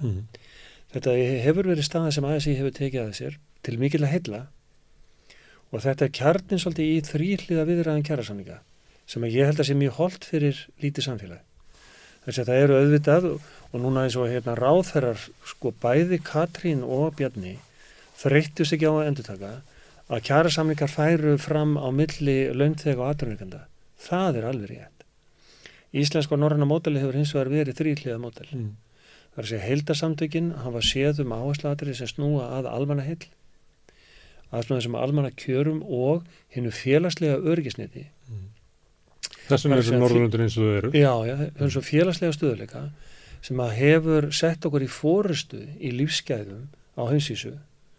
Og þetta módelið og ég held að við verðum að ekki bara, þá ekki að tala ná í fyrri styrk, ekkert svoleiðis heldur bara ná í maximum styrk og þar leikur alþýðusambandið lykilhlutverk vegna þess að þau eru bara í krafti stærðarinnar það afl sem getur þrýst á áherslur á þessu sviði og náð fram þessum samfélagslegum samfélagslega árangri fyrir almenning, bæði í húsnæðismálum, vaxtamálum, í bara fjármálakerfinu per se sem snýr almenningi, í vaxtabótum í heilbrigðiskerfinu, öllu saman, sem að munum það að við erum ekki nema með held í 8,5% verk landsframleiðslu í heilbrigðiskerfinu með Norðurlöndunum kringum 12, þetta munar 200 milljörðum ári Þannig að við þurfum þau innflytja meiri skatta Já, auðvitað gera þau það og það það sem vantar hérna að það skattlagning á efri tekjur, skattlagning á arð og skattlagning á ríkidæmi það vantar hér á Íslandi til þess að fjármagna akkurat þessi samfélagslega verkefni ef að ASÍ nær þessum maximum styrk sem það á að hafa að mínu viti vegna þessara samfélagslega þátta svo geta stéttarfélögin verið að gera sína kjarasamninga og allt það en það þessi stóru mál sem varð okkur öll sem eiga að vera svona heillamál fyrir allan almenning, það þarf styrk í það og við þurfum bara að vinna að því að maximera þann styrk. En þú ert ekki í ASÍ. Ertu að tala að það vanti svona ASÍB sem með BSB líka? Auðvitað þarf og ASÍ og BSB hafa í gegnum áratíu staði mjög þétt saman í gegnum þitt og það. Og það held ég að verið örglega áfram. Samstæðan hefur kannski ekki verið eins og augljós við háskólafélögin þannig að milli BSB og ASÍ og kennarafélagsins og BHM það er svolítið aðeins annað plattform en þetta svona samkynja hópar sem eru í ASÍ og BSB það er bara opinbera megin og almennmarkaðnum en það er bara stærðin það innan ASÍ ég held að sé það er 110.000 félagsmenn á bakvið ASÍ það er mikill meira hluta vinnumarkaðarins sem þar 110.000 pluss mínus 10.000 eitthvað. Þannig að í krafti þess að þá þetta svo stórt afl í íslensku samfélagi ef við náum að hafa eina stefnu sem staðið saman og alveg bursið frá því að fólk getur haft ólíka skoðanir en þetta eins og stjórnmálin. Það verður að vera ein stefna sem að almennings heilla stefna sem að við öll í hreyfingunni verðum að sameinast þráttur í kjarasamningana síðan sem við verðum að gera. En þessi stefna sem að verkefnisfélögin verða að sameinast stefna að breyta stjórnarstefnunni. Stjórnarstefnunni. Í skattamálum eins og nefnd? Já, bara tvímælalaust. Þannig að verkefnisfélögin getur að mæta þá til samninga með afl til þess að breyta stjórnarstefnunni þvert á vilja stjórnarflokka. Já, það er út af því. Við vitum þetta og höfum séð þetta í gegnum árin. Það eru mörg, atriði sem að stjórnmálaflokkar og stjórn ríkisstjórn Íslands hefur gert í gegnum áratíðina sem aldrei verið nefnt í aðdraganda kosninga. Svo komast þau að valdaborðinu og fara að gera einhvern andskotan sem aldrei var samþykkt á almenningi og sem almenningur á móti, dæmi, sala Íslandsbanka. almenningur á móti því og hefur allatíð verið. En það samt verið að gera og því ég lofaði landsfundi og það ákveðin hópur sem þá verið að tala til og það gert að miklum brafur af þeim sem að halda stjórnumana. Hins vegar með verkalýðshreyfinguna, það svo augljóst að markmiðið bara að styrkja stöðu almennings í velferðarsamfélagi og það það sem við eigum að gera. Og ættu að geta náð saman. Með fullu styrk getum við það. Já. Herðu, þetta góður endir á umræðinu Íslandsbanka, en þetta tengist. Tengist því að Íslandsbanki það djúpstætt mál. Já. Þórarinn og Henry, kæra þakkir. Og við ætlum að taka fyrir annað mál núna sem sýknudómur í héraðsdómi yfir hjúkrunarfræðing. Ég ætla að ræða við formann Geðhjálpar það mál. Lágmarkslaun fyrir hámarksábyrgð. Til að manna mikilvægustu störfin þarf mannsæmandi laun. Efling stéttarfélag. Já, það hafa verið mörg manndrápsmál á þessu ári og raunverulega undanfarin ár og verið mikið í umfjöllunni. Eitt hefur svolítið sérstöðu og það var kveðin upp í héraðsdómi í síðustu viku, sýknudómur í því máli. Það hjúkrunarfræðingur sem var ákærður fyrir að hafa orðið völd að dauða sjúklings á geðdeild Landspítalans. Mikið verið rætt þetta mál frá ýmsu sjónarhorni. Lengi var þetta notað sem svona til þess að sýna fram á mikið álag á hjúkrunarfræðingum og öðru hjúkrunarliði á spítölunum. Viðkomandi hjúkrunarfræðingur hafi unnið mikið, það verið á 2 vöktum og svona áður en þetta gerðist. Þannig að var hortað frá því svona hróli, en þegar sýknudómurinn kemur, það sem ekki vegna þess að hafi verið mikið álag eða hún bara ekki ábyrgð eða eitthvað slíkt, heldur það sýknan falin í því að það var ekki ásetningur að hjúkrunarfræðingurinn ætlaði ekki að deyða sjúklingin og þess vegna hún sýknuð sem svolítið sérstakt í manndrápsmálum, því að það ekki alltaf þannig að þeir sem eru dæmdi fyrir manndráp hafi ætlað sér að drepa einhvern. Það einhver verknaður sem leiðir til þess að einhver deyr og fólk dæmt fyrir það þó hafi ekki verið skipulagt morð eins og heitir þegar það ásetningur og skipulaga að baki. Og þessi sýknudómur, hann hefur valdið svona ákveðnum skjálfta meðal fólks með geðraskanir og þeirra sem hafa leitað inn á geðdeildirnar og hafa þar, eins og komið fram í viðtölum hér við Rauðaborðið til dæmis, hafa orðið þar fyrir ákveðnu ofbeldi, frelsissvipting náttúrulega ofbeldi og það neitt líf ofan í fólk og annars líkt. Þannig það svona ákveðin skjálfti í hópnum. Til þess að ræða þetta viðkvæma mál hingað komin Sigríður Gísladóttir, nýkjörinn formaður Geðhjálpar, eða fyrir örfáum vikum eða mánuði síðan. Já. Vertu velkomin. Takk fyrir. Segðu mér þetta veldur svona, ég veit ekki, titringið eða vangaveldum, fólk verður svolítið hissa þegar heyri þetta og spurningin sem hlýtur að vakna meðal þeirra sem að hafa notað þjónustu geðdeildana er það svo að vegna þess að fórnarlambið einstaklingur sem lokaður inni á geðdeild, sviptur mörgum réttindum sínum, að þá sé brotið minna.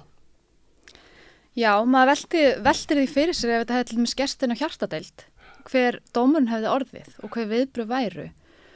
Og Geðhjálp hefur barist árabil fyrir því að draga úr nauðung og þvingunum í geðheilbrigðiskerfinu. Og þegar svona mál kemur upp, þá koma þetta spurningar hjá okkur beitingu þess og hver staða fólks raunverulega þegar það í meðferð inn á geðdeildum. Og maður svona, ég velti fyrir mér í umræðum þetta mál hvort að við metum líf fólks mismunandi. Eftir því, ef þú varst að glíma geðræn veikindi, líf þitt minna virði. Og það auðvitað kom upp þær spurningar þegar maður sér að einhvern veginn virðist vera enginn beri ábyrgð á því að manneskja var beitt svo miklu ofbeldi að hún misti líf sitt.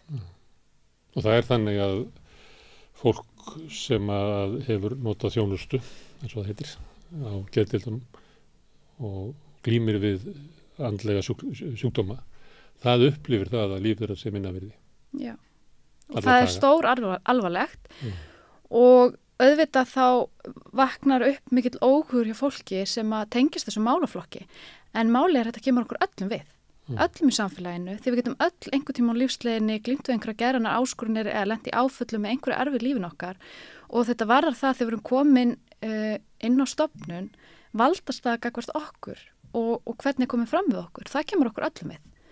Og mér finnst rosalega mikilvægt í þessu máli að einhver beri ábyrgð, og að því að þegar einhver beri ábyrgð í þessu máli, þá eru skilaboðin þau, hvort sem að það sé meðvitað eða ómeðvitað, að þetta sé í lagi. Skilaboðin eru þau að þú getur beitt notenda innan geðheilbrigðiskerfisins þvílíku ofbeldi með þeim afleiðingum hann deyr en enginn þarf að taka ábyrgð. Og auðvitað er ýmislegu rökstuðningur sem hefur komið fram í vitnisburði fólk sem að tengdist þessu atviki einmitt varandi aðstæður inn á geðdeild sem voru mjög slæmar og alvarlegar og bjóðu upp á að mistök gerist og eitthvað hræðilegt gerist. En það réttlætir samt ekki það sem gerðist. Og dómurinn snýst kannski ekki það, heldur ásetning. Já. Og fyrir þá sem að svona, ég hvet alla sem að láta þessi mál varða að lesa vitnisburðin og lesa dóminn hvað átti sér stað gagnvart þessari konu. Og lýsingarnar á því hvernig hennar dauðadagur var gjörsamlega hræðilegur og það er svo mikilvægt til þess að setja ákveðin skilaboð í geðheilbrigðiskerfi og segja, nú segjum við stopp, nú komið nóg, þetta var ekki í lagi, þarna erum við setja mörk, þetta er ekki í lagi, en skilaboðin komur svolítið út að það er hægt að gera hvað sem er meðferð gagnvart fólki sem að glíma við geðveikindi, að við megum ganga svo langt yfir mörkin án þess að bera nokkuð tímann ábyrgð og það er stór alvarlegt.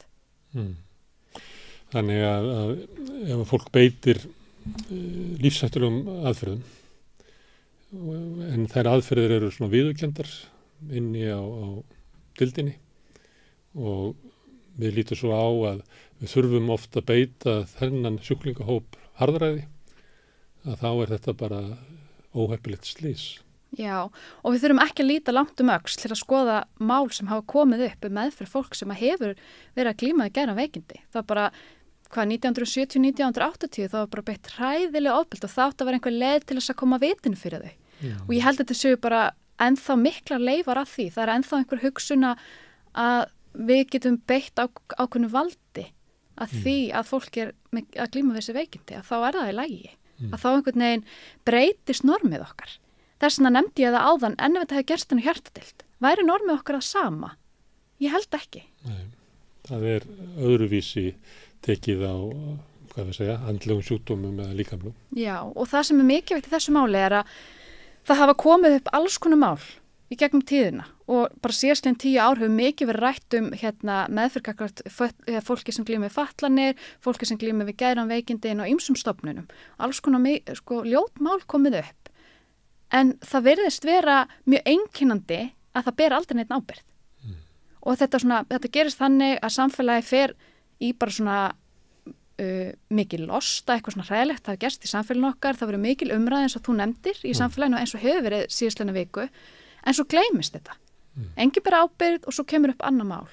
Og eins og í þessu máli þá er einhvern veginn svolítið svona hugsun, gerum betur næst, reynum að þetta gerist ekki aftur. Vonum að þetta gerist ekki aftur. Já. Það heiti það þegar maður breytir engu. Nei. Þá hangir maður bara vonin einni. Já, og kannski þeir sem hafa fengið að segja sitt álit á þessu máli er vissulega Landspítalinn sem hefur tekið ábyrgð á þessari stöðu sem myndaðist þar á þessum tíma. Félag íslenskra hjúkrunarfræðinga fögnuðu þessum niðurstöðum að því að þarna var verið að vernda starfsstétt. Ég sýni því skilning, algjörlega. En hver er að tala mála þessara konu? Hver er að tala mála þessara konu sem misti líf sitt? Núna. Já, og það er mikilvægt. Ábyrgð, hún er áttúrulega í svona mörgum lögum. Það eitt svona lagarammin og reglunar sem að löggjafinn setur sem að geðhjálp gerir kröfur að séu bætt, til dæmis þegar fólk er svipt sjálfræði og öðru slíku. Jú. Síðan erum við með kerfið sem að rekur deildirnar og þar eru reglur sem að gæta ekki að réttindum sjúklingana. En svo inni í svona kerfi eru einstaklingar sem eru að gera eitthvað og þeir bera líka ábyrgð. Já. Og í þessu máli var raunverulega bara einstaklingur inn í vonda kerfi sem að var dregin til ábyrgðar. Já. En það er eiginlega engin leið á því að draga, kerfið sjálft Nei. eða getuleysi löggjafans til þess að standa með mannréttindum fólks sem er að glíma við geðrænan vanda. Já.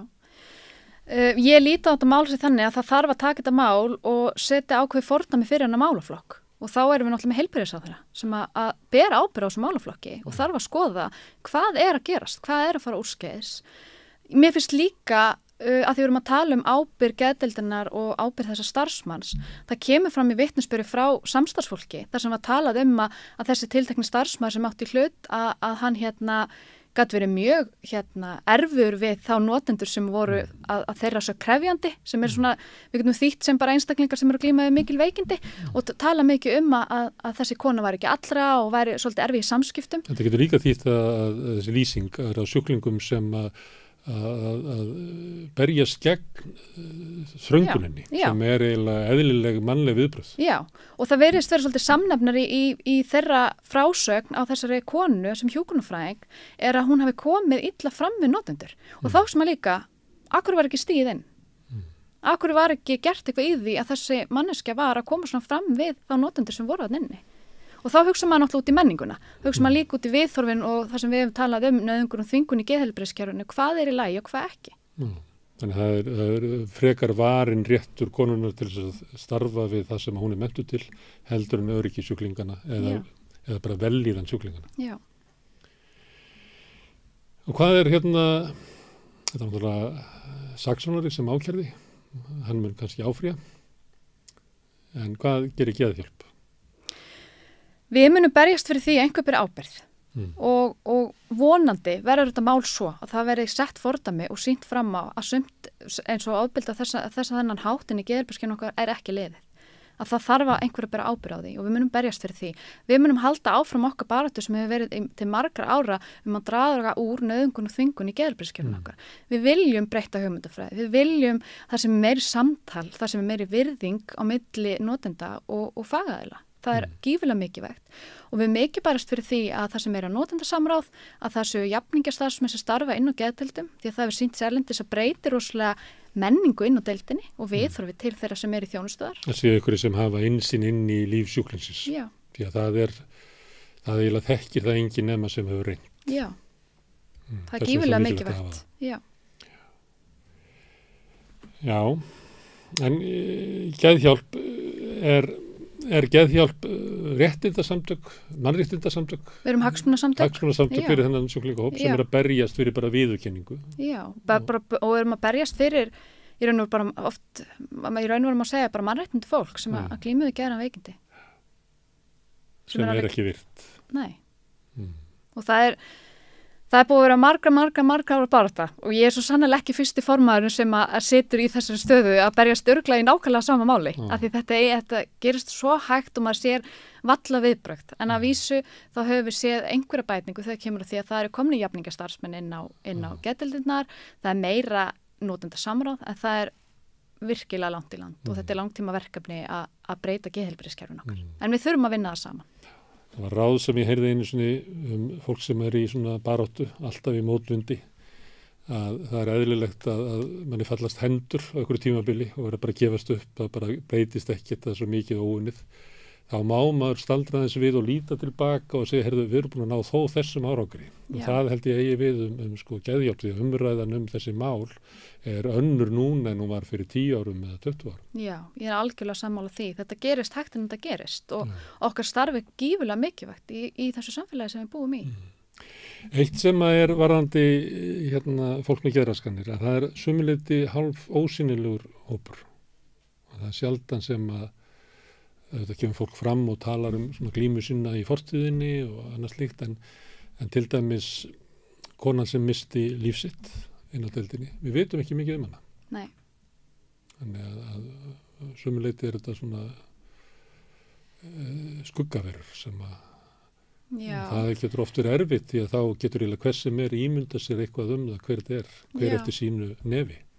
Og þar liggur kannski svolítið líka okkar ábyrgð sem samfélag. Þegar við erum samfélag sem er uppfullt af fordómum og ég veit alveg á síðustu árum það er mikið áunnust í umræðu og við vöndum betur hvað við segjum og það var einhver svona ákvörðum fyrir einhverju árum þar sem að við áttum okkur því að fordóma fulla umræðan sem var í gangi í Íslandi var ekki í lagi, þannig við hættum því, en það sem gerðist var svolítið við hættum bara að tala um það. Að þetta er ákveðin skilaboð í samfélaginu að þessi fylgiskömm og þetta er eitthvað sem okkur finnst erfitt að ræða og svona gerir það kannski svolítið verkum að fólk sem glímir við geran veikindi eða geran áskorunir einhvern tímann í lífinu sínu og fer í gegnum það er mjög erfitt að koma fram að því fylgir fordómar. Það fylgir ákveðin stimplun í okkar samfélagi. Alveg sama þá við sitjum og segjum, nei, ég hef ekki fordóma. Þetta er samt kraumandi í samfélaginu okkar. Það nú áviðu þetta eins og svo margt annað. Ég held að fólk vanmeti eigin fordóma stórkostlega. Já. Og ég held að við erum bara gangast við því að þú elst ekki upp í þessu samfélagi nema að vera uppfull af fordómum. Já. Og það er bara, þið endist valla ævin að skrúa ofan að þeim, Þannig það er bara linnuleg starf, sá sem að segist ekki vera með fordóma, hann er örugglega mjög fordóma. Já, maður þarf sífellt að stiga tilbaka og spurja sig. Af því það er svo margt sem er lita fordómi sem við áttum okkur enga veginn á þessu fordómar. Þannig að það er mjög mikilvægt fyrir alla að líta aðeins svona inn á við og skoða sína eigin fordóma og berjast á móti þeim. Það er svolítið okkar hlutverk. Að endur forrita okkur út frá þessu samfélagi sem við mótuðumst. Svo eitt af því ég heyrði að þú sagðir í geran veikindi áskoranir að það líka innan úr svona ykkar hópi er að vera alltaf að breyta hugtökunum og þannig að fólk getur orðið svona óörugt í umræðunum hvað má maður segja þetta árið því það er alltaf verið að færa til orðin á flótta undan einhverju skömm en kannski, ég veit ekki hvort að þessi leið Ég held að sé aðilega því það er búið að eyðileggja orðin. Já. Ég held að sé meira það að samfélagi okkar hefur eyðilegt orðin, bara bæði þegar kemur að geðsjúkdómum og föllunum og öllum þessum hópi að við tökum þessu orð sem eru bara fyrir okkur frekar venjulega orð og við misnotum þau og við eyðileggjum þau. Sem skammaryrði. Já, sem skammaryrði og eitthvað sem er ljótt.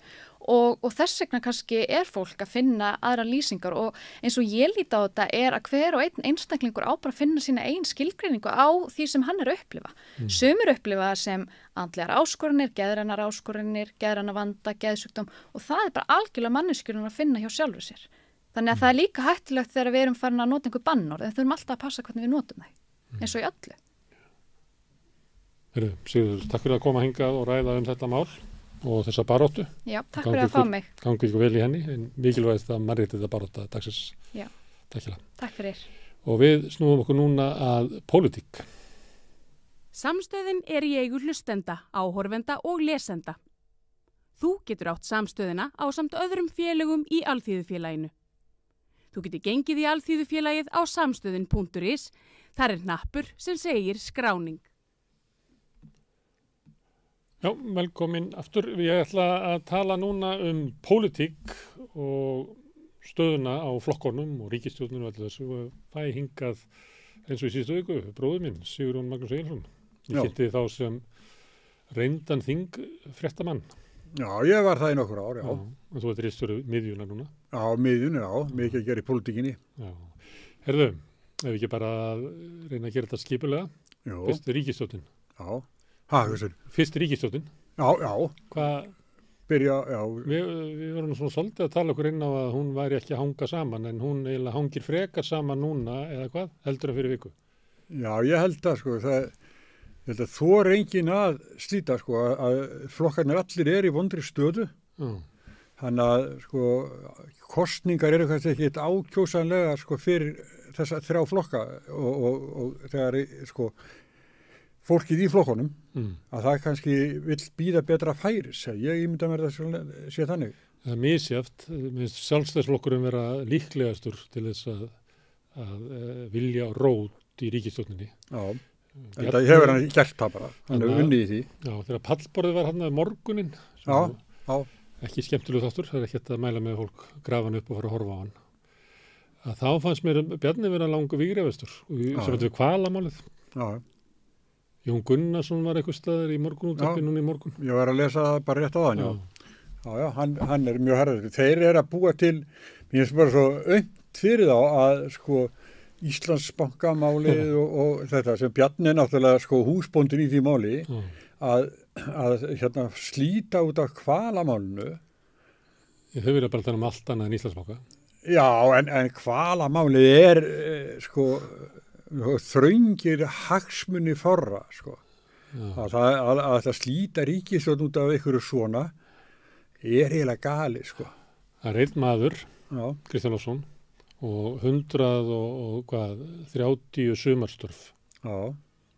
Sem Já, læknir. tímabundin störf bara. Já, bara Já.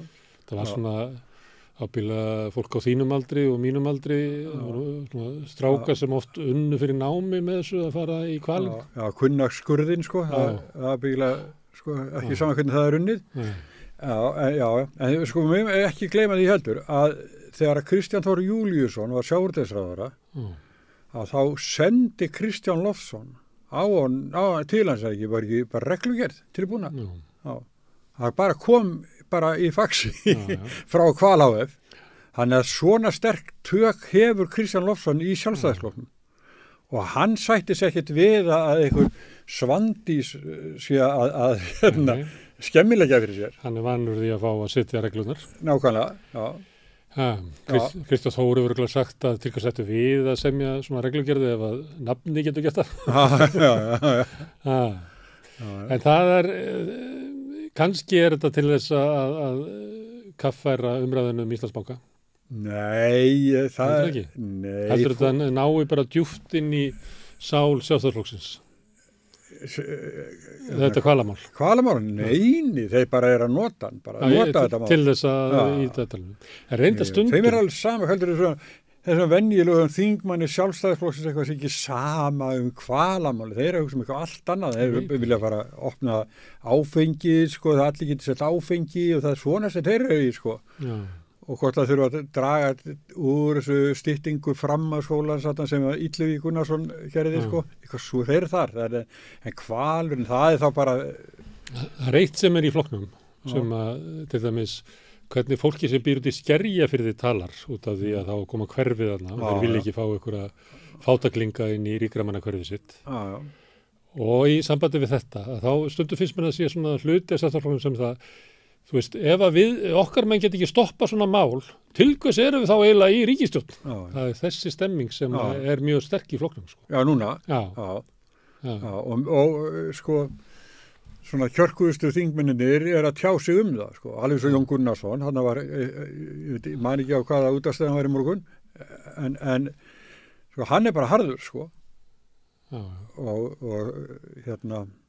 Hann er svolítið svona skellir út og svo kastar hann sipp og kveikir honum á eftir sér og kveikir í húsinu. Hann er svolítið þannig. Hann að tala að ríkisstjórnin sé eiginlega ómöguleg. Já. En það er hann farin úr. Já, hann fer með hurðarskellum. Hann fer með hurðarskellum og hann er bara kveikir í húsinu. Það fer mikið fyrir honum. Það fer mikið fyrir honum. Hann ætlar ekki að láta þetta verða ókipis. Að henda Jóni Gunnarsson út ríkisstjórn, það er ekki ókipis. Nei. En sko... Þegar hann var gerður að dómsmálaráðherra, hans kannski var mest hissa af öllum sjálfur, sko, að hann fengi þetta ráðuneyti. En það var að, sko, hann vantaði eitthvað tíma til að komast á eftirlaun ráðherra, og var þá 18 mánuði, og þá var það komið. Þannig að hann getur ekkert við fúllið við því, hann var bara ráðinn í þennan tíma, en svo er annað sem er svo auðlega-legt, sko, bæði hann og Bjarni hafa bara ítrekað það, að nýji dómsmálaráðherrann skuli í einu og öllu verða Jón Gunnarsson í háttum og stefnu. Það var könnun í vikunni, þar sem að Sjálfstæðismenn voru spurðir. Það voru yfir helmingur var ánægður með Jón, en bara eitthvað rúmlega 20% með Guðrúnu. Þannig að til þess að vinna hilli sinna flokksmanna þarf Guðrún að sýna að hún er ekki bara jafngóð og Jón, heldur betri en Jón. Og þá er það líklega í þessum tón sem hann hefur gefið í, verðandi vopnað ykkur lögreglunar og flóttamönnum og hann er í ykkur stríði gegn skipulagri glæpastarfsemi og hann er að lýsa heimi sem er eiginlega að fara til helvítis og að við þurfum að fá svona nýja löggu í bæinn. Hann er svolítið spilað inn á það. Já, var hann svona framkvæmdamaður, hann vildi virkja mikið og hann var svona maður sá alltaf þegar maður sá Jón og sá maður eiginlega fyrir sér svona gulan kattepillar eitthvað, sko. Hann var allir þessi miklu virkinamaður, miklu framkvæmdir og svo fer hann í dómsmálaráðuneytið og þá kemur, sko, þessi framkvæmda þrá hans kemur þá út í þessu. það er ekki eftir hríðskotabissur og það er þess að vera ekki hægt að framkvæða mikið, við höfum reynt að reikna út hérna, það eru líka 400 hríðskotabissur og 400 skambissur og svona 3 herbyrgi fulla skotfærum sem að fást fyrir hennar pening sko. 180 miljónir, þeir neita að segja hvað þetta er mikið. En þangað til að kemur eitthvað niður fram að þá finnst mér bara okkar mat bara standast alveg, en þetta bara fara að googla á netinu og sjá hvað þetta kostar. 400 að hvoru? En ef að sem að þýðir eiginlega það eru allir sem er bara vakt í kvöld og fólkið á símanum sem er vopnað, eða getur verið vopnað. Herðu, en hérna varðandi þess að lýsa Jóni, hann er svona, við höfum nú sagt að hérna við Rauðaborðið stundum, að hann er kannski hérna fáu típunum hann í Ríkisráði sem var að nota svona í framhaldsþátt í sjónvarpi. hann er kostuleg típa. Og eitt af þessu sem þú ert að lýsa núna, hann er svona framkvæmdamaður og það þýðir það að hann þolir ekki að sitja fundi með VG sem að vilja helst vera að tala svona pólitík. Samræðu pólitík. Ekki alveg hans stíl, sko. Jón Gunnarsson hefur tvisar gefið mér gullmerki Sjálfstæðisflokksins. Hann gaf mér það einu sinni og ég týndi því og hitt hann svo seinna. Og þá sagði það ekki vera með neitt. Ég sagði, jú, því ég horfði á það. Og hann tók á rjakkanum sínum og kameraðina. Þeir merkja sig allir með þessu. Já, ég var svona 2. Allir þingmennir. Á ég kom með í næsta þátt, þá getum við verið með sikkur. Nei, ég var ekki svona, ég vil ekki ganga með svona. Nei, ég var 2. En ég tekja til þeir ganga með ykkur, svona maður stundu veltið fyrir sér allir eigi eitt merki sem er flytja á milli jakkana eða allir sé svona merki í öllum jokkana þeirra. Við spurðum á pressinni í gömlu daga, þá spurðum við einhverja sjálfstæðismenn að þessu, sko. Það er ekki bara Þorsteinn Pálsson, sko. Og ég man nú ekki svarið en ég þekki Þorsteinn og Þorsteinn er svo húmorískur maður, hann geta að svara sko mjög skemmtilega, þetta er svona þannig spurning, sko. Já, við líka hérna fengum að kíkja í skartgripaskríni á Karvel Pálmarsinni heitnum frá Vólingavík, sem var svona alltaf með keðjur og... eins og kallar verðu oft með aldrinu skrautkendir. Já, hann leiði okkur að mynda ef maður rétt, sko. Skartgripaskríni sitt. Ég ætla ekki að leiða að fara með þetta samtal alveg. Hvað er með Bjarna? Leiða þú stjórn á þættinum. Hvað er með Bjarna? Er hann sterkur í flokknum? Nei, það kemur ekki til greina, sko. Nei, hann getur ekki verið það. Sko, og fólki láti kannski þannig, sko, þú veist, flýtur menn ekki sekkur eitthvað svona. En hann á eftir að svara umboðsmanni Alþingis út af Íslandsbankamálinu. Íslandsbankamáli er einhver hillingur og hann er húsbóndin, hann er verkkaupin fyrir hönd okkar sem fjármálaráðara. Honum var falið að selja bankan af þinginu. Honum var falið að selja bankan. Já, ég segi það. Það er bara, hann er ráðari í þessum málaflokki og hann náttúrulega ber ábyrgð og þó svo, hvað er hann, Jón Gunnar Gunnarsson, þetta er hann ekki? Nei, já, Jón Gunnar, er hann Gunnarsson? Nei, forstjóri eða framkvæmdastjóri Bankasýslunnar. Sem var að tala það væri farsalista sala í Evrópu. Já, hann er að reyna að koma því á að hann veri kallaður farsaldarflón. Íslands farsaldarflón. En hann heldur það bara, hann sé Evrópumistari í þessu og það er allt vitlaust, sko. En Bjarni nú líka á því að það sé allt rétt sem hann gerir. Já. En hann er náttúrulega að passa sig núna að segja að hann, sko, hann leti þetta frá sér. Hann varð að skrifa undir öll tilboðin, eða ekki, sem verkkaupið þessu máli. Hann ber fyrstu ábyrgð, sko. Það þýðir ekkert fyrir skipstjórinn að benda á kokkin eða eitthvað, sko. Bara hann er að stranda bátnum, sko. Ég var svona aðeins að tala við menn í gær, svona hér og þar, og reyna svona að átta mig á því að það er svo mísað hvernig svona mál eru, sum einhvern veginn bara stinga þjóðin einhvern veginn í hjartastað. Ég man til dæmis, manstu þegar Davíð Oddsson og Halldór Ásgrímsson ákveðu að fara í stríð við Írak, að þá fann maður það bara að við lóta götu, þetta var bara áfall fyrir þjóðina. Sko. Við erum bara ekki þjóð sem erum að lýsa yfir einhverju stríði gegn einhverjum, það hafði mikil áhrif á þjóðina og ég var svona að reyna að átta mig á því hvaða áhrif þetta Íslandsbankamál hefði.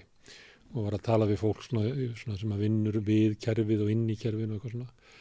Og mér fannst þetta svona að vera alvarlegt mál. Það var einn sem að sagði eitthvað í þá veruna sko, við verðum að hafa embættismenn og ráðherra sem geta viðurkennt mistök. Því að það er svo dýrt að hafa það sem er ekki og það er bara svo slæm skilaboð út í þetta. Halda áfram út í óferðinni. Það er bara búið að öllum ljóst. Þetta var algjör katastrófa. Það samt er eins og Jón Gunnar alltaf fram að þetta hafi verið snilld og Bjarni eitthvað Nei, já, bankasýslu Já, Jón Gunnar. Já. Og Bjarni að halda því fram sko að hann hafi gert allt bara hárrétt. Já, hann sagði það í þingin og svona svo bara alveg umbóðsmaður alþingis og segir bara, heyrðu fyrir vilt ekki bara svara þessu hérna. Og þá koma einhverju algjör útusnúningar eitthvað frá honum og þá bara í borðið. Nei, þú gerðu betur.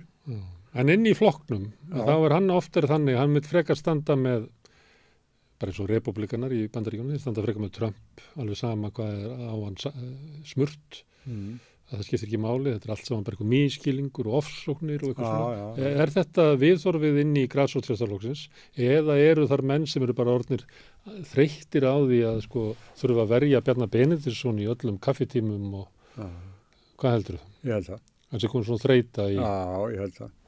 Hann búinn að ná Davíð, held ég. Bara Ólafur Thors sem hefur verið lengur formaður Sjálfstæðisflokksins. Hann því alltaf, hann þarf eitthvað 15 ári viðbótið eitthvað, eða 20 ári? Nei, já, Ólafur var yfir 30 ár. Og þannig að en sko, ég veit ekki, þetta eitthvað svona vandræði með, sko, Vilji Guðlaugur Þór, sko, sem formann. Og hans klíku eða það sem... En vill ekki Bjarni að Þórdís Kolbrún taki við þessu? Jú, það væri, sko... En er hún að styrkjast inn í flokknum? Eða... Já, ég held það. Ég held það. Þessi herfóringi sem hún er hann í utanríkisráðuneytinu, það er að skapi sjálfstæðismanna. Já. Það sem hún lætur eins og hún sé bara einn af hersöfingir NATO. Þótt að hún sé frá landi sem er ekki eins og með her, að það voru oft bara herskári en aðrir. Búin að taka loka sendiráðinu. Já. Það gerum bara på eigin spýtur og aðrir ósátt við það sko. Sástu myndina af sendiherranum sem hann setti á Facebook það sem hann var með töskunar fyrir utan þetta var eitthvað svo umkomulaus. Já, mjög snilt hjá hann að láta ekki taka þess að minn. Já, ég veit þetta var söguleg mynd. Íslenska utanríkisþjónustan komin í 4 ferðartöskur á leiðinni. Ég held hún hefði styrt sig hún svona kemur betur út núna og ég held að það sé fyrst og fremst sem skiptir miklu máli fyrir hana það er það að Þórlindur Kjartansson er aðstofmaðurinn núna þegar hún var til þess að skrifa sko, í Sunnudagsmokkan, ég held hún skrifið sem sagt í annarra hverju viku í Sunnudagsmokkan. Ekki alltaf aldrei saman Þórlindur skrifið það? Nei, kannski lesið yfir að stíllinn hennar var ekki góður ég og annar voru svona hvað ætlum sé að meina sko. En nú er það bara alltaf að því ég þekki Þórlind, hann er sómamaður og klár og að vilja vel menntar þetta bæði. Með allra skástu sjálfstæðismönnum. Já, svo skemmtilegu líka. Já, þegar hann vann með mér sko, þá komast þetta gangkvæmt á höndum minna á skrifstofuna til mig til að spyrja hvort ég væri með símanúmer eða eitthvað sko. Og gekkar stundum á höndun, skemmtilegu sjálfstæðismaður og vikunarlegur. Ég held að hérna að hún hafi styrst mikið við að fá hann. Hann sé ekki bara eitthvað, já. En heldur að það sé eitthvað inn í valhöll sem er með, býttu við mælumst með 18,5% fylgi, við erum með öflugustu kosningavirina, við getum bætt svona 6% í kosningabaratu, við getum farið í 24%, býttu, hefur við ekki bara látað að gossa. Þetta að sé verið að meta þetta þannig? Já, sko fyrir síðustu kosningar, þá mældi Sjálfstæðisflokkurinn ekki vel. Nei, og enn síður 2016. Já, en Bjarni sagði svo bara daginn fyrir kjördag sko. Hann sagði við fáum meira en þetta sko. Og þá sagði talaði við mig eftir að rifja þetta upp sem Bjarni sagði og þá kemur sko hérna Borgarfjarðarruglið sko. Og þá byrjuðu verið hans stýr einhvers staðar sko kosningu, hvað vitum við? Þeir náttúrulega stýra meira og minna kosningum í Íslandi sem er náttúrulega að hinir flokkarnir látið sætta sig við það sko. Þessi sýslumenn eru meira og minna sjálfstæðismenn. Þeir eru búin að reka dómsmálaráðuneytið hérna síðan elstu með muna. 87% af tímanum frá 1991 reiknaði um daginn. Af því þeir voru eitthvað kvarta yfir stöðin í útlendingamálum. Þeir eru búin að vera með hana. Þetta er bara höfundaverk þeirra. Þessi staða. En þarna ég held að það sé mikil svona ókyrrð í Sjálfstæðisflokknum. Og hver ræður Sjálfstæðisflokknum? Er það svona stöndur eldri kallar? Þeir eru myndir af fundum að inni, þá er þetta náttúrulega bara Halldór Blöndal er bara í miðjum aldri á myndunum. Já, hann er formaður sambands eldri Sjálfstæðismanna. Þetta er í SSU. Hver ræður Sjálfstæðisflokknum? Samherji? Nei. Nei, það held ég. Hver er þessu sjóðarflokkur? Já, sko Útgerðin? Ha? Útgerðin? Já, útgerðin, já. Já, ég held það. Eins og sérst bara í þessu hvalamáli. SA, sem er náttúrulega rosalegt svona powerhouse, því að þeir stjórna hverjir er í lífeyrissjóðunum og þeir eru náttúrulega, samtöku atvinnulífsins húsið, er náttúrulega kannski valdamesta blokkin í íslensku viðskiptalífi. Já, neðan er það kerfinu og því. Öllu því, til þetta. Já, það er það. Halldór Benjamín eftir formaður? Það er náttúrulega var að tala um það, en ég sko sjá til. Þegar þessi hörðu átök voru milli Eflingar og SA, að þá gekk umsu, svo hættir, eftir þá samninga, þá hættir Halldór Benjamín. Og eftir það er Sólveig Anna og Efling búin að ganga á mörgum samningum, alveg hljóðlust, engi vandamál. Þannig að ég segi að vandinn var Halldór Benjamín, sko, ekki Sólveig Anna. Hún náttúrulega þurfti að berjast við hann þennan fauta, sko, og bara á hans velli og hafði bara betur og hann er farinn og þá semur Efling bara eins og ekki sér. Þú heldur að þessa hafi raunlega verið að losa sig við hann? Já. Sömuleyti var sko, taktíkin hans var þannig að Efling ætlar ekki að semja, Efling ætlar bara í átök á vinnumarkaði, fara í verkvöll út af einhverju pólitísku tilgangi og við verðum bara svaraði með sama hætti. En svo þegar eins og þú ert að lýsa, þá vil að afhjúpast það í söguþræðinum að það voru þau sem að voru í einhverjum svona stríði, sko. Ekki Sólveig Anna. Nei, Sólveig Anna, þetta er bara að fólk ætti fyrir mat út mánuðinn. Þannig að sömuleyti afhjúpast það, þannig að kannski var svona innan, kannski hefur hann fundið að það veri erfitt að fara að mæta með þessa herskáu stefnu inn í næstu samningslótum. Já, kannski. Það myndi aldrei vinna það. Já. Einmitt, sko. Þá myndi hvorki ganga inn í rekja, svo þetta var bara vitleysa. Það er mér fyrst það. Mér finnst og ekki nógu mikið gladegla á því að Efling er búin að gera marga samninga eftir þetta, þá er ekki Halldór Benjamín og allt gengur vel. Hann var í því að hleypa þessu upp og reyna að búa til einhverja ranga mynd af Sólveig Önnu, hún er kannski hvatvís og ég held að þetta er svona system. Þannig að Sjálfstæðisflokkurinn, hann býður átakta, fylgist með, ætlar að sæta færis og fara bara í kosningar ef vill.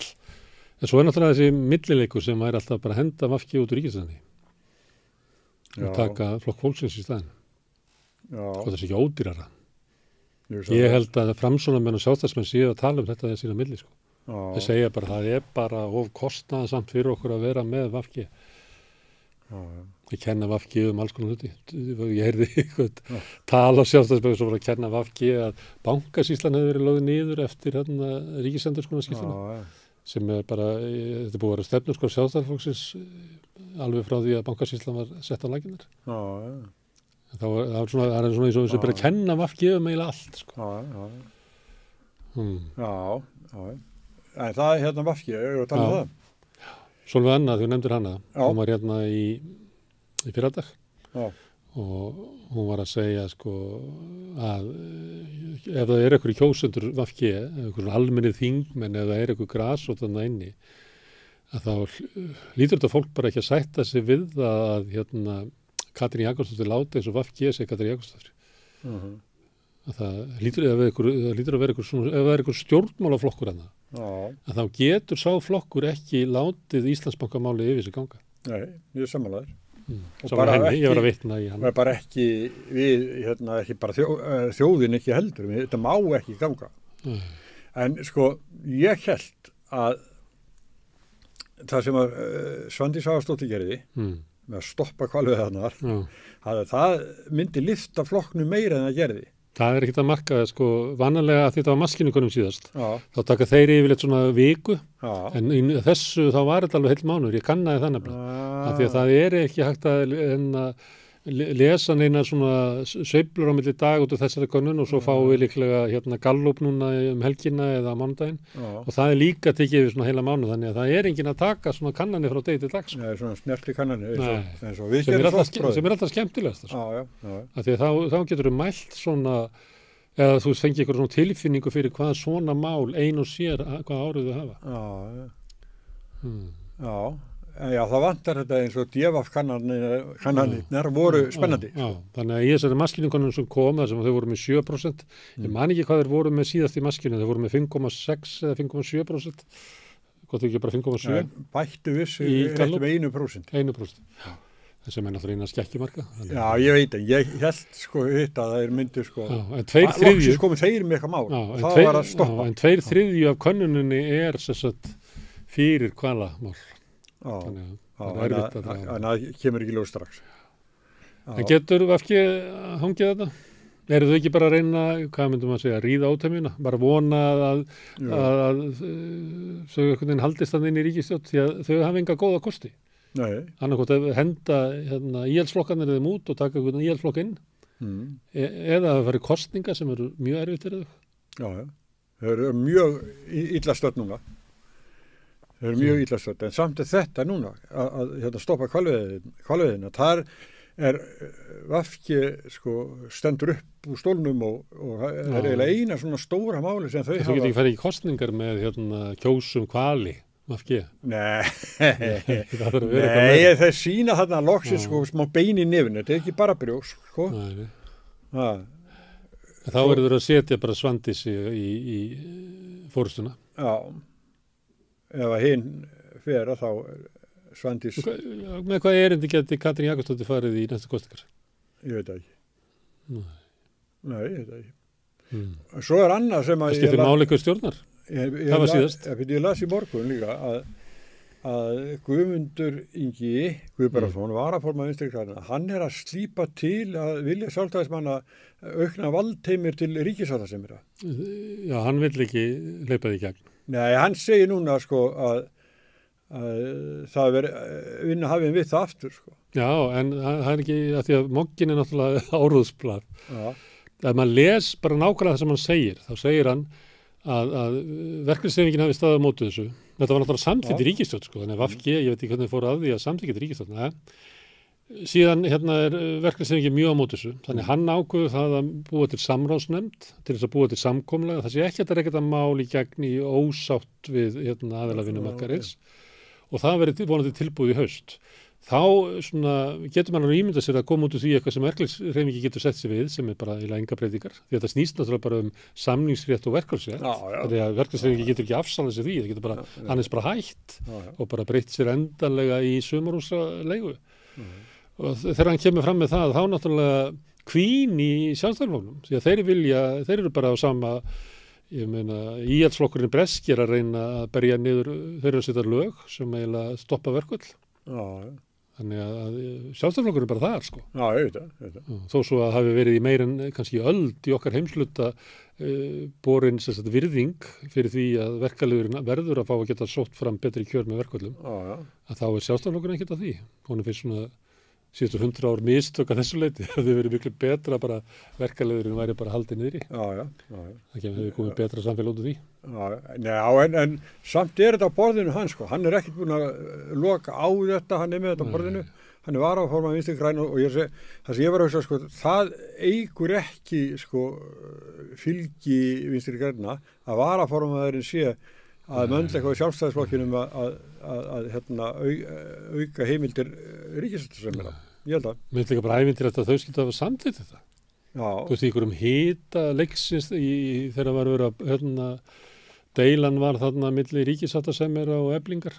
Að þá samþykja þau bara í ríkisstjórn að auka völd ríkissáttasemjara. Og það sem að mér fannst þetta ævintýrlegt á að ég heyrði ekki betur en bara meirihluti þingheims að taka undir þetta.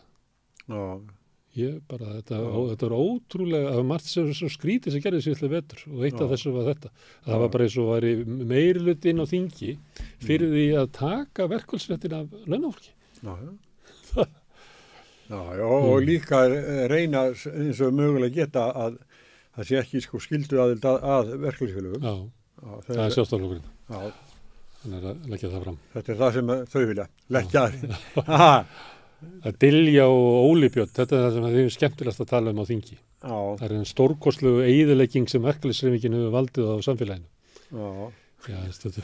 Þeir segja það nú alltaf. Nei, það liggur, þau eru að halda því fram. Það er að lesa út úr því sem þeir segja. En ef maður skoða söguna síðan 100 ára, þá sér maður eiginlega að allt sem er einhvers virði í samfélaginu hefur verið náðst fram með baráttu verkalýðsins. En þau eru alltaf að segja að þú veist, við verum að nútralisera þetta í samfélaginu, þannig að verði ekki þessi röskun á okkar vilja. Herðu, svo er það týndiflokkurinn, týndabarnið, millibarnið, Framsókn. Skilnaðarbarnið. Já, Framsókn. Hvað? Það var hérna sko myndaðin 3 sko, eitthvað svona, öll svona dökk á svipinn sko. Og þá var eitthvað sem sagði þarna hjóni sem er að skilja og Sigur Ingi væri skilnaðarbarnið sko, horfir á þau. Hvernig hann á að akta þetta sko? En hann við hafa könnun núna, sem við stofum við í, og þá er það þannig að frá kosningum að þá hefur Sjálfstæðisflokkurinn mist 4/4 af fylgi sínu. VG hefur mist 2/5 af fylgi sínu, en Framsóknarflokkurinn hefur mist helminginn af fylgi sínu. Og það er ekki góð staða. Nei, ég hef alltaf verið þeirra trúar að Sigur Ingi sé svona frekar veikur formaður. En það er enginn sem gerir sko fyrir á móti honum eitthvað vegna. Ég held það sko að hann sé svona minnsti maðurinn að þessum 3. Hann leggi minnst til og berjist minnst. Og það var það sem er harðkjarni Sjálfstæðisflokksins sagði alltaf Geir Haarde, þetta var svo illa sko, af því að hann náttúrulega stóðst ekki samanburði mistara Davíð Oddsson. Og þá sögður að hann væri of hræddur til að berjast og feitur til að flýja. Þetta var alltaf sagt Geir Haarde. Smekklegt eitthvað. Þeir eru grimmir. Já. Þú varst eiginlega að lýsa Sigurði sem svona eins og Geir Haarde Framsóknarflokksins. Já. Ekki atkvæðamikill formaður. Nei. Óljóst hvert er hann eiginlega að fara með flokkin. Já. En nú er pólitík þannig að það er bara hressilegt að hafa kosningar formenn. Ætti Framsókn ekki bara að skella sér það og athuga hvort Ásmundur eða Lilja tekur þetta eða eða ykkur Willum komi sem dark horse eins og sagt já, eða ykkur utanfrá, það er aldrei utan Sigmundur Davíð, eins og hann kom þeir sóttu hann, ég veit ekki hvert það verið deilt það hvort það verið sóttu til Oxford eða hvað hann var á sínum tíma en hann er svona dæmi stjórnmála sem kemur out of the blue Kristrún Frostadóttir er hann 2009 er hann sem formaður Framsóknarflokksins og það var á því flokksþingi þá var tillögur að sækjum aðild að Evrópusambandinu og Halldór Ásgrímsson sko skildi við flokkinn þannig sko það var svona hægri flokkur sem mikið svona fyrir gangi Evrópusambandið og hann vildi breyta Íslandi í skattaparadís alþjóða fjármála alþjóðlega fjármálamistuð Singapúr norðursins en líka fyrir Evrópusambandið þannig að það passar ekki alveg en alltaf en Írland hefur svo sem farið þessa leið Írland hefur farið þessa leið þar eru rosalega lágir fyrirtækjaskattar en sko þegar þeir eru kosnir þessi gæjar allir sem er bara þoli í Evrópusambandið þá var sko formanskjör í flokki sem vildi sækjum aðild að Evrópusambandinu menn sagði reyndar að það verið svo skilirinn það verið þannig að þeir væri eiginlega býða til að bjóða sko Evrópusambandinu gangi í Framsóknarflokkin það var svona brandarinn á þeim tíma en þegar þeir eru kosnir þá er það bara hægri sinnaður Evrópuflokkur en núna er þetta hvað?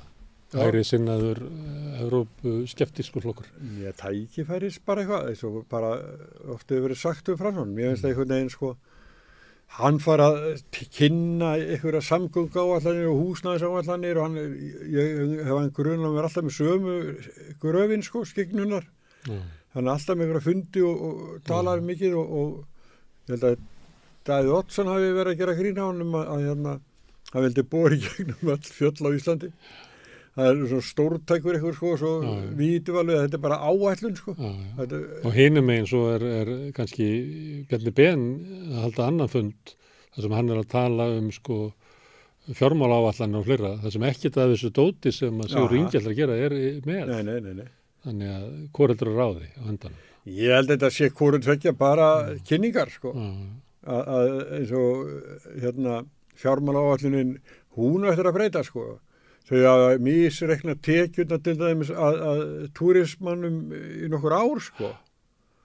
Aldrei verið nálægt, sko. Er það ekki rétt munið að mér? Þeir alltaf, sko, tekjurna verða alltaf meiri. Þegar er náttúrulega verðbólga og hagvöxtur og þá þenst út tekjuhliðin, en hitt er samþykkt bara einu svona ári útgjöldin og það er miklu meiri þrýstingur á að halda það niðri, þannig að það kemur svona skammur tími þar sem maður lítur út fyrir þessi betri afkoma ríkissjóðs, en það vel ekki, því að megin þá þarf að bæta fyrir sko stofnaninnar og verkefnin sem ríkið er með þurfa að fá bætur fyrir aukinn kostnað í verðbólgunni. Þó svo hafi verið ákveðið að hafa þetta svona þegar það var reiknað með 5,4% verðbólgu, svo er hún 10%, ekki mikið að tekjum inn, reynt að halda þessu niðri, en að endan springur þetta í andlitið á þau, sko. Ekki nema alltaf bara að fara að berja niður opinbera þjónustu, sko, sem er kannski stefnan. Einhvers staðar væri það kannski hægt, en víða er bara nauðsynleg opinber þjónusta bara ekki nógu vel fjármögnuð eins og sjúkrahúsin og heilsugæslurnar og það saman. Ég held að finni orðið allir fyrir þessu. Það bara er lakari þjónusta eiginlega hvert sem auga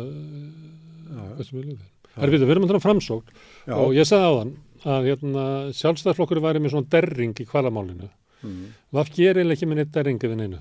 Bara þau gerðu þetta með Hvalamálinu en þau er ekki með neitt derring. Hins vegar í Íslandsbankamálinu þá voru það þeir ráðherrar sem töluðu sko harðast gegn Íslandsbanka voru Sigurður Ingi. Voru Sigurður Ingi og Lilja. Hvað er Framsóknarflokkur að gera með þessu? Ég veit ekki, sko, náttúrulega, sko, ég vil segja meira margt takkandi á Lilju, sko, bara svona vegna bara menntunar og annað, sko. Og er þau ekki bara að fara í liðið sem að villit ekki, sem ofbýður og skera sér þá svolítið svona frá Sjálfstæðisflokknum. Það er svolítið skrítið að vera í ríkisstjórn en akta eins og maður sé í stjórnarandstöðu.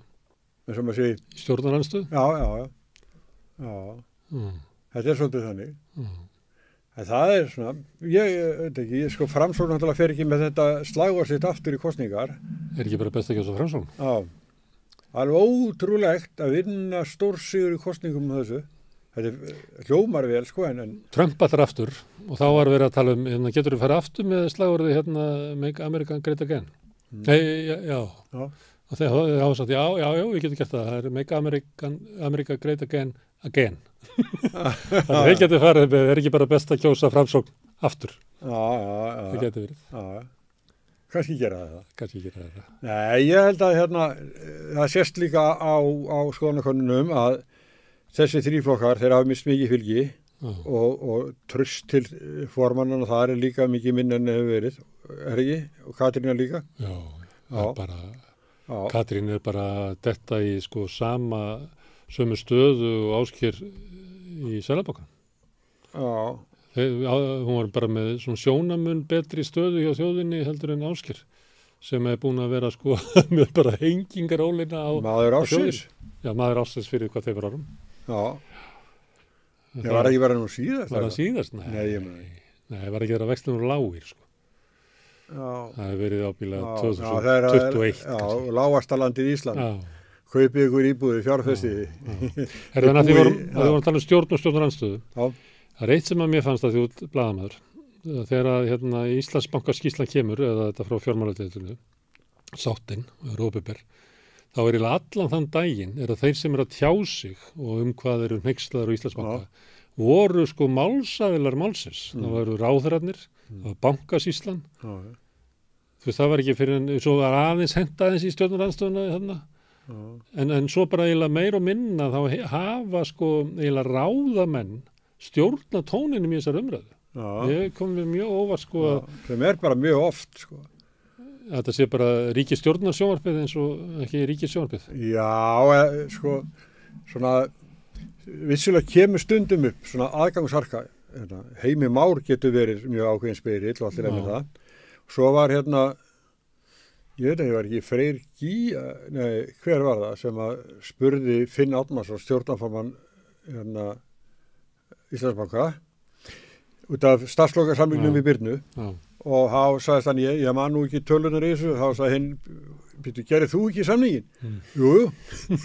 Það Finnur Árnason að vera að koma sér í eitthvað svona, maður með alveg flekklusan feril, sko, að vera að koma sér í stígin í svona gildru, sko. Það er bara kjánalegt, asnalegt. En við hófum ekki að vita það, eða sagt núna, fyrir á næsta ári. Nei, það er ekki rétt. Já, hann sagði það, Finnur. Það er búið að leiðrétta það.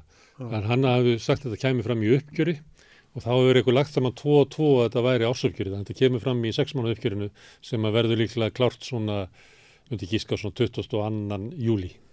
Það kemur til ljós. Þetta eru svona 60 milljónir. 60 sem hún fekk? Nei, 60 milljónir sem hún fær. Já. Það er eitthvað slags. En Finnur svarar þessu bara eins og hún komið þetta einu við, eins og hann hafi borgað þetta. Hann var náttúrulega að tala við fulltrúa sko almennings sem á 44% í bankanum. Og hann bara segir, ég bara vil ekki segja það. Þetta er ekki í lagi. Nei, þetta er ekki í lagi. Nei. En það er nefnilega alltaf það. Það er einhverju fleiri sem vita hvað þetta er mikið og þá er fyrir blaðamenn og fréttamenn ringja. Það er alltaf glufa ykkur stað, bara finnum hana. Já, þjóðin vil vita það. Ég las ég beðið til þér hérna áðan, að þá hérna að lesa Ragnar Þór er að tala um að VFR fyrir lítið milljarða út úr Íslandsbanka. Svo er innanhúsmaður gerður að bankastjóra. Já. Við spiluðum hann í gær og settum það á vefinn okkar. En hann kom sem vitni í landsdómsmálunni gegn Geir Haarde. Og þar er hann að lýsa, hann var að vinna inn í Glitni í einhverju fjárstýringu og þegar það fyrir að líða svona á árið 2007 þá bara er bankin að falla og það vantar bara pening og hann segir það að allur fókus bankans fóru því að bara redda pening einhvern veginn, ekkert í því að lána út og eitthvað svona því að þau voru bara að bjarga sér á falli. Og það sem að þeir komast að því að sé snjallt að gera með ráðleggingu frá Lehman Brothers bræðurum að það er að taka hluta af lánasafninu sem mögulega getur selta eins og bankar gera það stundum eins og var allins í bankakreppinu núna í vetur þá eru dæmi um að bankar hafa bara selt frá sér lánasafn. En það var engin til að kaupa og þetta var algjör hrakvirði. Þannig að lausnin var svo að taka þetta drasl, pakka einhvern veginn saman og búið til félag um það sem að hétu eitthvað Hof og Hóll og Hólmi og eitthvað svona. Svo þetta félag gefur út skuldabréf sem að banki kaupir og banki fer með þetta skuldabréf í Evrópska Seðlabankann og tekur út pening. Og bankastjóri í Íslandsbanka sem var ráði núna til þess að vegna þess að það var svo mikil spillingan inni og almenningi ofbauð þetta svona, hann er bara inni í landsdómi að lýsa einhvern veginn, það er eiginlega bara, þetta er bara bankarán, það er bara að vera að taka verðlausar eignir, gera eitthvað með það, koma svo með eitthvað og taka það bara út úr Evrópska Seðlabankanum sko, bara tróða alla vasa. Til að lifa nokkra dagi viðbót. Já, og þetta Þetta er náttúrulega dæmi um það að auðvitað breytist ekki á Íslandi. Ásgeir Jónsson er fyrirverandi hann var í Kaupþing og þvælan sem að rann er bara þar sko. Þannig ég veit ekki hvernig þjóðinni dettur í huga að allt breytist við ekkert breytist. Já. Það er En þetta er nú kannski svona Íslandsbanki en pólitíkin ef við farið í stjórnarandstöðuna. Já, en það er sama, þetta sko Íslandsbankamál, það getur orðið sko svo stórt og mikið. Það er það náttúrulega. Það er rosa margir reyna að loka því sko. En það er sko, fókusin verður að fara á bjarna. Hann má ekkert bara sko láta ykkur að hafa umboð til að gera þetta og skipta sér ekkert að því. Það er bara ekki til greina. Það eru margir að loka málum til því frá sjálfstæðismönnum. Það er líka margir að loka þessu vegna þess að fjármálaeftirlitið á eftir að birta skýrslu hina söluðarleina og ég held að vitið allir að þess alveg sama drullumakrið þar sko. Þú veist, íslenskt fjármálakerfi er bara gerspilt og það er enginn sem hefur svona kontról sem máli sem hefur með einhverja lausnir á því, einhvern áhuga að breyta því. Þannig það er mikill vilji á því að kæfa þetta mál bara. Já, það er að rétt fyrir hrun þá var maður sem að voru samtímis í líkansrækt og ef ég var á hlaupabrettinu eitthvað þá kom hann stundum og sagði að setja sama við mig. Það sem ég vinn Sigurjón, það skiptir kostnaðurinn ekki máli. Hvernig endar þetta? Þá voru þeir að sækja eitthvað sko og þá var bara kostnaðurinn skipti bara ekki máli sko. og það bara var hugaferðið, sko. Heyrðu, já, stjórnarandstöðuna, hvað er þetta að byrja? Ég hef ekki að byrja á Samfylkingunni sem er náttúrulega frekar erfitt að tala um Samfylkinguna því að þau passa svo mikið á að tala bara ekki um pólitík, sko. Það er eins og þau ætla að halda niður í sér andanum. Ég vonum að þau haldi þessu fylgi alveg fram á kostingum. Já. Ég ætla að vitna í Þorsteinn Pálsson, hann segir sinni við mig, ég var ekki að tala um svona að Sjálfstæðisflokkurinn blanda sér ekki í þetta mál eða eitthvað deilumál, sko. Og þá sagði Þorsteinn, sá sem er stæðstur, hann á að segja sem minnst. Og láta hín að berjast. Og Samfylkingin er orðin stæðst, sko. Það er svona áum kannski ekki að vera endalaust eitthvað, sko. Nei. En oft er þetta rálegging, sko, í kostingum. Þegar er kannski svona 10 dagar, 2 vikur eftir. Þá borgar sér ekki að vera, sko, að segja neitt og gera neitt. Það er það bara til þess að halda ekki að styggja neitt. En þú getur ekki gert þetta í 2,5 ár, sko. Nei, þá bara, við erum kannski á þeim stað núna bara, svo reyndar ekki Kristúlur farin að, ég held ég að við heyrt röddinn að tvísar út. Já, út af Íslandsbankamálinu. En nú er reynda komið fram fréttur að hún hafi verið þarna að greiða eitthvað í endur útreikninga bankans, þar sem að bankinn sætti sig ekki við að eitthvað svona kaupréttar snúningar starfsmannana þar væru túlkaðir sem raunveruleg, sko, fjárfestingar og hún segir alltaf fjárfesting, sko, en með því að leggja á þetta eins og þetta sé bara launaskattur, þá er bara sagt að þetta er bara laun, þetta er bara hlunni eða svona greiðslu, þú fyrst bara launin þín að hluta til með þessu. Þannig hún er þar. Kannski, ég veit ekki, kannski er Íslandsbanka fókusinn á spillingu inn í fjármálakerfinu, kannski ekki gott ef þú ert fyrir þetta starfsmaður Kviku, ég veit ekki. Nei, ég veit ekki. En það er, sko... Þau tjá sig ekki í hvalinn, þau tjá sig ekki um flóttamenn, þau tjá sig ekki um neitt af þessu sem er að deila. Nei, ég nefna Íslandsbanka, sem er náttúrulega stóra máli núna, og skikkið mér sá hvalamálið. Nei, það er ekki hægt. Það er svo villast máli eitthvað. En nei, það er sko, hún hefur mikið vita á þessu sem hún að segja, eða fólki finnst það allavega. En svo getur verið að hún þurfi þá eitthvað, ef hún eitthvað hættulegt framundan, að eitthvað aðrir komið meira fram, veit ekki. Svo er spurning hvort að flokkur sé tilbúin, ég hugsa að hún hafi metna til þess að mæta bara með nýja forystusveit í næstu kostingar. Já. Hreinsa til? Já, bara mæta með eitthvað svona ráðherralið, eitthvað sem að fólk lítur á sem að geti bara tekið yfir. Með það svona tónnin í þessu, að þú veist að þá kemur með eitthvað sem henni finnst vera flott fólk eins og alltaf sagt í Samfylkingunni. Alltaf leta okkur flottu fólki. Að hitt fólki sé ekki nú flott. En sko... Þannig að ég held að hún sé ekki búin að þessu, sko. Nei. En hún er með alveg tök á flokknum, en hún á eftir að laða til flokksins einhverju sem að hún telur vera góða frambjóðendur. Ég held að hún hefði engan áhuga á að bjóða fram Oddnýju eða Helgu Völu eða... Ég held að hún er bara eins og Tony Blair, sko. Hún vil bara New Labour. Hún vil bara nýjan tón, nýjan blæ.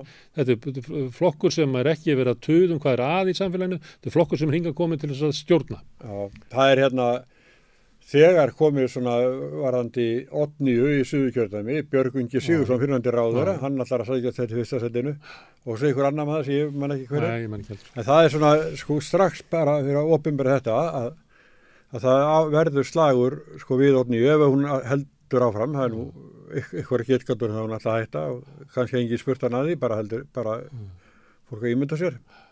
Það er svo alls konar fólk sem á mun koma. En hún er svona, þess að ég fylgist með pólitíkina, hún er svona aktív stjórnmálamaður, hún er svona, er með skoðanir og svona vandvirk með þess að hún er að gera, sko ég. Hver? Oddný. Já. Það er ekki skömm að henni fyrir Samfylkinguna. Það er ekki gott á milli þeirra þessu sattir. Já, það er aftur annað. Það eru búin að vera sálfræðingur þarna störfum við að halda þingflokknum saman. Því það gnýstir á milli, sko.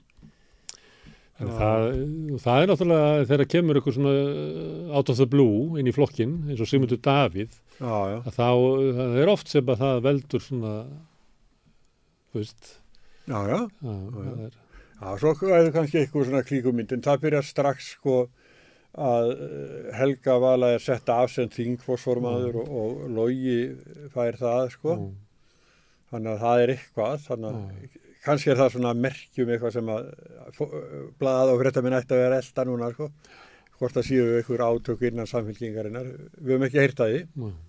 Ég held að eins og við vorum að geta þess að væri eitthvað maður að rekna upp í valhöld hvernig væri færi að kannski að slíta ríkisstjórnum að gera eitthvað.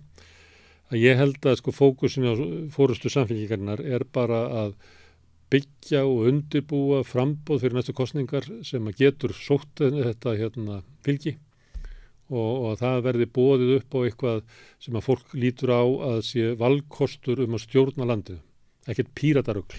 Þetta þessi línan sko. Þessu trú ég vel sko.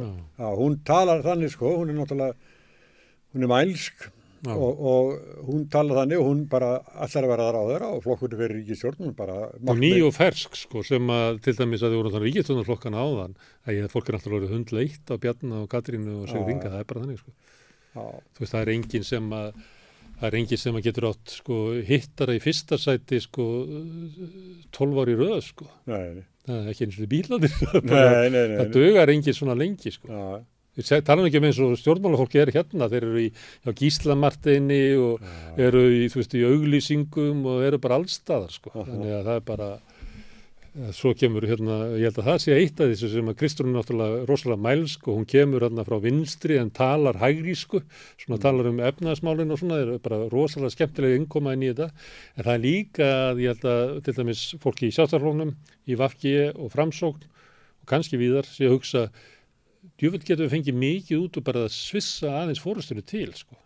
Þú veist, kannski fáum við bara eitthvað auka bara með því sko. Heldurðu að þeir formið þrír hérna í stjórnarflokkunum séu jafn stóri í sér og Logi sko, hann segir bara að sé formaður. Ég held ekkert að þeim fari út nema sko gargandi sko. En hann bara, stiður bara nýja formanninn og það er svona, sko, formenn, þeir hafa sjaldan eftir að missa embættið, sko. Það er eitt dæmi það. Stengur mjög jóð, þegar þau fóru fram á kosningatap 2013. Og þá var bara mánuður í kosningar. Þá hættir hann í Norrænhúsinu og Katrín tekur við. Það er rétt. Því hann átti að sjá því að hann myndi bara slátra flokknum ef hann ætlaði að reyna að leiða hann. Samt var hann sko, þú mannst eftir honum sko, hann var svo sannfærður að hann hefði bjargað íslensku þjóðinni frá hruninu. Að hann eiginlega eini, hann var alltaf sótt í svona metnaði því að vera að vinna á kvöldi, hann var alltaf ljós í fjármálaráðuneytinu, ótrúlega duglegur og hann hafði bara svona næstu bara bjargað íslensku þjóðinni. Hann hafði þessa sýn, en hann hafði samt sko stórmennskun í sér til þess að bara víkja. Ég sagði á þessum tíma hann hafði með þess að fara út með rusli líka því að hann var alltaf vinnandi. Þá var ég með sprengisatt og talaði mjög oft við hann og þá sagði hann, ég tók ekkert mark á þessu þegar hann sagði, hann sat upp á svona eldhúsbekknum sko og drekka kaffi og þá sagði hann með þess að sögum að hann hefði verið beðinn að vera landstjóri í Gríklandi. Að Alþjóðagjaldeyrissjóðurinn hafi beðið hann ég tók bara ekkert mark á þessu svo eitthvað mánuð, 2 mánuð seinna þá dúkkar þetta upp sem frétt einhvers staðar. Ég held að þetta væri bara eins og krakka fyrir að fara út í sjokku og svo fljótur að hlaupa sko. Hringdi ekkert í svona blaðamann-systnum en þetta væri stór frétt. Nei, mér fannst það stórmerkilegt. Nei, ég tók ekki mark á þessu. Það var ótrúlegt til að vera satt. Já, þetta myndi mér strax á þegar maður var lítill maður, Siggi hlauptuð fyrir mig út í búð. Nei, þú svo fljótur að hlaupa, hlauptum. Já, þetta myndi mér. Það er að vera að stríða honum bara. Já, ég held að eða hann eitthvað sagt þetta á barnum sem þú ætti bara að taka Grikkland maður eitthvað. Hver heldur sé að biðja hann að vera landstjóri í Grikklandi, hvað það? En hann vék, það er ekki mörg dæmi um þetta. Þorsteinn Pálsson. Hann tapaði. Hann tapaði fyrir í formannskjöri. Já, þú meinar að hann var fyrir fílu, já. Já, hann var svo ráður í mörg ára. Já, en hann tapaði. Já. Illu heilli held ég. Illu heilli held ég. Það hefði orðið öðruvís í Íslandssagan ef að Davíð hefði ekki komist til valda. Já. En kannski hefði bara fengið einhvern annan svona Herðu, erum við stjórnarráðstöðu? Já, Samfylkingin. Þá erum við í starðar, hvað er Píratarnir? Já. Við vorum með fréttu það að þeir eru búin að loka félagsheimilinu sínu og það er eiginlega ekkert grasrótastarf. Þeir eru með svona kosningakerfi stefnu sem að liggur bara dökkt niðri. Þeir vildu loka Píratarspjallinu og voru með fund uppi í leiguhúsnæði og það var almenni flokksmenn höfnuðu því, þannig að vilji flokks fórustuna til þess að loka á þetta gekk ekki eftir. Þannig að þeir eru svona, það eru mikla breytingar í Pírötum. Þetta er eiginlega Pírata byrjuð á því að vera svona grasrótarhreyfing og sóttu mikið í það. Að þeir hafa alveg bara snúist. Og ég veit ekki alveg á hvaða leiðir eru, hvað viljað með þetta. Nei, það þingmenninir sko þá svona sér öðru þessu hugsandi heldur en almenni félagsmaður. Það alltaf þannig. Já, ég veit. Nei, ég segi þá kannski þingmann getur fengið ráðarann í magan, sko. Ég veit það. En þess vegna er svo gott að hafa sko grasrót og fórustu. Þannig að grasrótin sko haldi fórustunni á mottunni og ef að fórustan er að gera ykkur að vitleysu þá bara hendir grasrótinni. Þannig virka flokkar. En ef þú losar grasrótinu bara með fórustuna sem er bara eins og bara lost in space einhvers staðar. Það einhver 8 manneskjur. Ég veit ekki hvað það er sko. Nei, það engin flokkur svoleiðis. Nei. En samt heldur þetta sé þannig, já. Samt til þess að Viðreisn er ekki flokkur í sjálfsög sko. Nei, en þau eru... Og flokkur fólksins er ekki flokkur, það er bara... Nei, býta sjáðu Viðreisn, sko, að það er sem að vera að tala pólitíkina þeirra, en hvernig flokkurinn aktar, sko, að þau eru með, sko, að því að oft stjórnmálamaður verður að vera mælskur. Og þau eru þar með til dæmis Sigmar Guðmundsson, Þorbjörgu Sigríði, Hönnu Katrínu, og það er bara... Þorbjörg Sigríður er hún nýtur þess að hún er mælsk, svo er hún kona. Og hún er hnittin líka. Ég held hún sé í öðru hvorum vikulokonum á RÚV. Og svo er hún kannski í 4. hverjum Sprengisandi. Ég held að hún sé sá sem stjórnmálamaður sem er oftast í svona spjallþáttum. Kannski líka því að Viðreisn svona... Ég býst við að svona venjulegu blaðamaður svona heilt yfir er svona einhvers staðar á bilinu og milli Samfylkingin og Viðreisn. Þetta er eiginlega einhvers staðar þar. Já, því sagði. Já, þeir eru voða sjaldan í svona spjallþáttum og svona eru með eitthvað sem er sko vinstra megin og hægra megin. Þeir eru litt allt svona eitthvað svo kallað frjálsleita miðja. En hún er mjög mýða þar og Sigmar er náttúrulega með mælskustu. Já, mjög. Hann kemur blaðalust upp í pontu og svona náttúrulega vanur að tjási maðurinn en hann er líka, hann er mælskur og talar blaðalaust og svona, þetta er svona stíll yfir honum. Það er eitt að vera með stílinn. En hvernig stendur á því að þegar að Samfylkingin yfirgefur Evrópumálið og skilur það eftir að Viðreisn vex ekki? Hver hefði spáð því fyrirfram? Og þá er annarkvort eitthvað að Evrópumálinu, það bara er engin áhuga á því, eða það er eitthvað að Viðreisn. Já, er ekki það. Og hvað er að Viðreisn? Þetta er náttúrulega svona, það er ekki. Það er náttúrulega komið tíminn til að skipta formann, ég held að það sé. Ég held að það sé komið tíminn til að skipta formann. Já, ég held það líka. Hún er bara... Það var náttúrulega, fyrsta formannu var bara hent út, sko, Benedikt Jóhannessyni. Ég held líka að hún sé engin sko forystu maður fyrir hennar hóp. Ég held ekki sko. Nei. Ég held að þessi sem við vorum að nefna þarna, sé ekki að bíða eftir einhverju svona ljósi frá henni hvað ég að gera eða ég upplifi ekki þannig sko. Nei, ég held að það fólk er og pólitískt og veist, ólgar í þeim svolítið að það geti ekki farið fram úr flokknum í rauninni. Er það ekki? Já, ég held að Þorgerður Katrín verði ekki fórustu Viðreisnar í næstu kosningum. Ekki Bjarni, ekki Sigurður Ingi og ekki Katrín. Já, það er ekki. Ég ætla að spá þessu. En ég get spáð einu. Inga Sæland verður í fórustu sínuflokki og Sigmundur Davíð í sínuflokki. Já, það er nú bara úr tveimur að velja þar. Nei, það er 50% líkur. En ég held að hann, Sigmundur Davíð, hann lítur á að hann sé að koma inn í svona betri tíma í pólitík. Já. Hann er með þess að farin að vera sko skemmtilegur í ræðustól sko. Já, það er svona, hann er komin von í hann að hans mál og hans málflutningur eigi eftir að njóta meira fylgis í framtíðinni. Það var svo rosalega fúll hann eftir COVID, var það kvart yfir að pólitíkin hefur verið tekin úr sambandi og talar hann að þeirra daginn þegar við mældust í 14% og það finnst þeir svo COVID hafi svikið sig eitthvað sigur.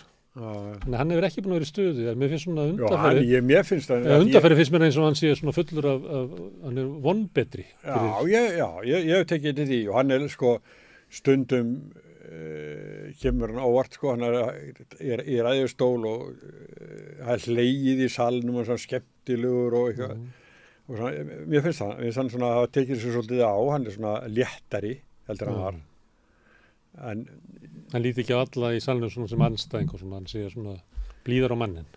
Já, kannski bara er hann að búa sér til einhverja nýja stöðu, vill vera önnu típ og svona, það er bara, það er smá nei, mér finnst hann vera svona kostuleg típa, Sigmundur. Já. Rosa skrítið maður. Já. Talandi svona gæti verið persóna í svona framhaldsseríu, þá var hann náttúrulega gæti verið í bæði gamanleik og harmleik. Já, sko, þegar mér Sprengisand, þá hafði ég byrja alltaf þættin á svona stuttun leiðara og einu sinni var ég leiðara Steingri Mjók, hann var ómögulegur, en hann var fyrsti gestur og mætti og snemma, en hann satt á móti mér inn í hljóðurnum en ég var að tala hann, sko, en hérna, Sigmundur Davíð, hann vildi meina það að ég væri alltaf, sko, með leiðara gegn sér, sem að ég var ekki, það var bara, ég var ekki nýttni herrferð gegn manninu, en hann var alveg harður þessu. Svo einhverju bríari ég segi, blessa, komdu bara næsta sunnudag og þú mátt vera með leiðarann. Og ég gerði það, og ég vekk bátt fyrir svona, sérstaklega, Þórði Snæ, þeir skildi ekki alveg, þetta var svona kannski mísefnaða brandari hjá mér, sko. En mér fannst það rosa fyndið að stjórnmálumaður sem var búin að kvarta undan mér endalaust, að hann fengi bara einu svona að segja þetta, sko, fengi þessar 5 mínútur, sko. Þetta er náttúrulega þessi taugar í Sigmundur Davíð, að honum finnst svona, hann upplifir sér svolítið svona í miðju átakana, að baráttan fyrir frelsinu, hún er háð það sem hann er. Hann er svolítið, og þess vegna kannski menn sem eru svoleiðis upplifa svolítið þess að sé verið að tala sig þegar þeir horfa á fréttinnar. Hann er alltaf í úrslita orðstu, hvort sem er bara tjáningafrelsið eða málfrelsið eða framtíð Íslands eða þetta er alltaf úrslita orðstur. Hann mætir ekki neitt minna. Það sé svo mikill stríðsmaður, hann bara blási allt upp bara til að hafa slægin sem stæðstóra mesta. Já, kannski er þetta bara, sumir eru svona með vílínu heimsins bara yfir hausinn á sér. Herðu, þetta er alltaf svolítið sérstakur flokkur. Já, mjög. En hérna, hann grætti ekki á því að geta hann hráa nautahækið þarna fyrir síðustu kosningar? Jú, hann var í heyrðan einhvers staðar, haldaði fram að hann hefði verið að tapa öllu, hann var bara, náði ekki að vera, hann lýsir sér þannig, þetta er alltaf eins og í einhverju senur úr einhverju sögu, sko.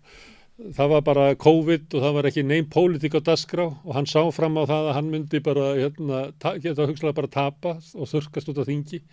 Þannig hann ákvað bara að gera eitthvað til þess að vekja athygli og þá var hann út í móa að borða hrátt hakk og það kannski hjálpaði mig bara til þess að haldast þér á þingi, eitthvað svona að vera sann. Já, hann hafði sagt þetta eitthvað? Já. Það er náttúrulega talandi það eru mörg triksin. Já, talandi mennn sem aldrei geta viðurkennt mistök, hann er náttúrulega í þeim hópi. Já. Ansi margir. En við erum konið píratarnir, við ráðum ekki til þá. Nei, það er eitthvað óráðið. Þeir verða að segja okkur eða hvað þeir eru áður en við getum. Já, það er svona óráðið. En þingmenninni þeirra. Inga. Já, alltaf viltu að tala um þingmennina? Nei, ég veit ekki, það eru sko, hvað heitir hún? Þórður Sunna. Já, það er lítið fyrir henni svolítið. En já, hún er bara skörungur, sko, þannig talar. Og svo hún hérna Ardís Anna. Hún er ný. Já. Gamla reglan hjá Pírötunum hefði verið svo að Þórður Sunna og Björn Leví myndu ekki bjóða frá næst. Nei. Og ekki heldur Halldóra. Nei. Halldóra hefur nú lítið séð hana í vetur. Já. Hún var í barneignafrí og maður er eiginlega bara ekki. Fyrir minna fyrir henni eftir það, eftir hún kom aftur. Því að sömuliti svona í aðdraganda síðustu kosninga þá var hún einn af aðal forystumönnum Píröta. Já. En þetta er ágæti sveit, sko, sem við erum að tala upp hérna. Velgjart fólk. Já, og Björn Leví getur tekið Bjarna á taugum eða mæta sokkalistanum í pottu. Já. Þolir það ekki? Að Bjarni er verri þegar þeir eru saman í herbyggi, en Björn Leví er betri þegar þeir eru saman í herbyggi. Já, það er þannig. Maður sér alveg, sko, þegar spurninga til hann, sko. Og já, það er þannig, en þetta er ágætis sveitseru með þarna, sko. Og þá eru koni í Ingu Sæland. Já. Með hérna, það er eitt sem ég er að hugsa þar, af því að, sko, hvort þessi flokkur er meir en Inga Sæland.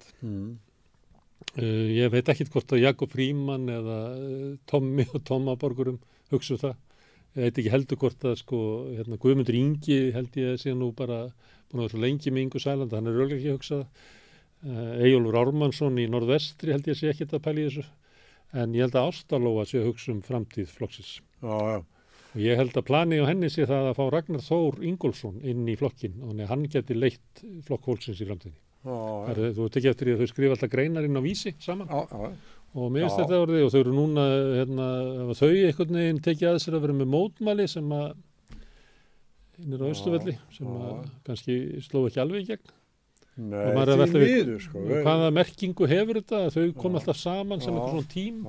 Akkur formaði VFR í liði með þingmanni flokks fólksins. Það er nú kringum hagsmunasamtök heimilana, sko. Þau náttúrulega voru þar bæði. Sko. Já, þau eru náttúrulega farin í sikkur áttina síðan þá. Já, ég segi þannig að kunningsskapurinn getur, hann er kannski nokkur ára gamall, sko. Það sem ég er að segja, ég held að sé hugsun innan í eða kringum flokk fólksins þú veist, hvort það sé hægt að gera hana flokk þannig að hann verði eitthvað. Mér finnst Eyjólfur Ármannsson svolítið svona sérstakur maður. Já. Hann hefur unnið mikið inn í ráðuneytum, hann hefur svona lífsreynslu. Hann var í rannsóknarnefnd, hann var í rannsóknarlögreglunni, eða fjárglæfra deildinni. Já, en svo vann hann líka í ráðuneytum, þannig að mér finnst hann stundum tala sko, maður sem veit hvernig þetta virkar sko. Og þannig að ég myndi halda að hann væri einhvers virði, eða nokkurs virði fyrir flokk fólksins. Já. Hann kemur oft með svona skýra stefnu í alls konar málum. Já, hann er og fljótur að ákveða sig. Hann er svona Guðjóns Ármanns Eyjólfssonar sem var skólastjóri Stýrimannsskólanum. Mér finnst gaman að Eyjólfi, hann er maður gengur hratt í honum heilaselunar. Já. Stundum er að reyna að tala svona 20-30 í einu, mér finnst alltaf gaman að svona mannum. Já, ég tekið eftir honum, hann er vikt í honum. Já. En Ásta Lóa held ég að sé svona framtíðarleiðtoginn ef að Inga hættir. Meðal annars vegna þess að flokkurinn vann kosningasigur í Suðurkjördæmi. Hann vann kosningasigur yfir landið í heild en sigurinn var áberandi bestur í Suðurkjördæmi. Já, það sem hún Ásdís Lóa var í. Já. En eru flokkarnir þá upptaldir eða eitthvað? Já, bara allir sem eru á þingi. Sósíaldemókrataflokkurinn sem er auðvitað þings en er alltaf þarna með. Þá finnst mér þetta að vera þannig að nú skiptum við og nú er ég stjórnandinn og ég spyrir þig. Er það ekki? Nei, en sósíaldemókrataflokkurinn hlýtur að vera með. Já. Sósíaldemókrataflokkurinn er náttúrulega allt annars svona flokkur, sko. Því að Sósíaldemókrataflokkurinn er náttúrulega sósíalískur flokkur og auðvitað borgarleg stjórnmál skipta máli, hvernig er kosin á þing og í sveitarstjórnir og svona. En það hefur aldrei verið megin verkefni í Sósíaldemókrataflokksins. Það er fyrst og fremst endurreisn verkalýðshreyfingarinnar. Það var okkar fyrsta, við heldum fund á Austurvelli áður við stofnum flokkin sem hét endurreisn verkalýðshreyfingarinnar. Þar talaði Ragnar Þór, Sólveig Anna, Ásta Lóa og fleiri sem þyrfti svona endurreisn verkalýðshreyfingarinnar sem myndi sannanlega berjast fyrir að því að þá voru við að ávarpa raunverulega verkalýðshreyfingu sem hafði bara lognast út af. Já, ég veit það. Og síðan náttúrulega uppbygging svona annarra almannasamtaka eins og leigjendasamtakana og því að sósíalískur flokkur, að því að var að tala áður Píratana sem svona foresta lost in space, það er ekkert vit fyrir sósíalískan flokk annað en að vera pólitískur armur einhverjar virkrar alþýðuhreyfingar sem að verður að vera verkalýðshreyfingin, þú veist, hagsmunasamtök leigjenda, innflytjenda, einstæðra foreldra og því meira sem aflir í einhverju slíku að því meiri gagnir af forustu inn á þingi eða inn í sveitarstjórn. En það held ég myndi aldrei verða forusta flokksins, ef að sósíalískur flokki er stjórnað eða flokk er stjórnað innan úr þinginu, þá held ég hann hætti að vera sósíalískur mjög flokk. Skilur hvað þetta að vera. Ég skil hvað þetta að vera. Þannig að sömuleyti er sósíalistaflokkurinn alltaf öðruvísi heldur en hinni flokkarnir. Við erum alltaf í svona hugmyndur hvað er pólitík og stundum bara segi fyrir mig persónulega að maður áttar sig á þessu maður stundum maður áttar mig ekki á því þetta gengur. Ég ætla að gæta mig. Leigjendasamtökin þau hafa verið með kröfu leiguþak og leigubremsu. Og síðan kemur flokkur fólksins með sitt frumvarp leigubremsu. Svo kemur Samfylkingin með sitt frumvarp leigubremsu. Og ég held að Píratarnir komið með sitt frumvarp leigubremsu. og ég segi bara, sko veist, hvað er þetta? Er þau að reyna að flagga eitthvað að þau standi í minn flokkur stendur með þessu? Akkur búar ekki til einhverja sko frumvarp sameiginlega og reyna að fá þá viðreist með sér og kannski hluta af VG og akkur vinna ekki vinnuna sína og vinna fyrir fólki sem eiga að vera að vinna. Þetta getur ekki allt snúist einhverja endalösa PR-mennsku sko. Þannig að þess vegna get ég eiginlega ekki því að við erum að leiðum okkur núna að vera að tala pólitíkina svona persónurnar og möguleika í kosningum og þetta.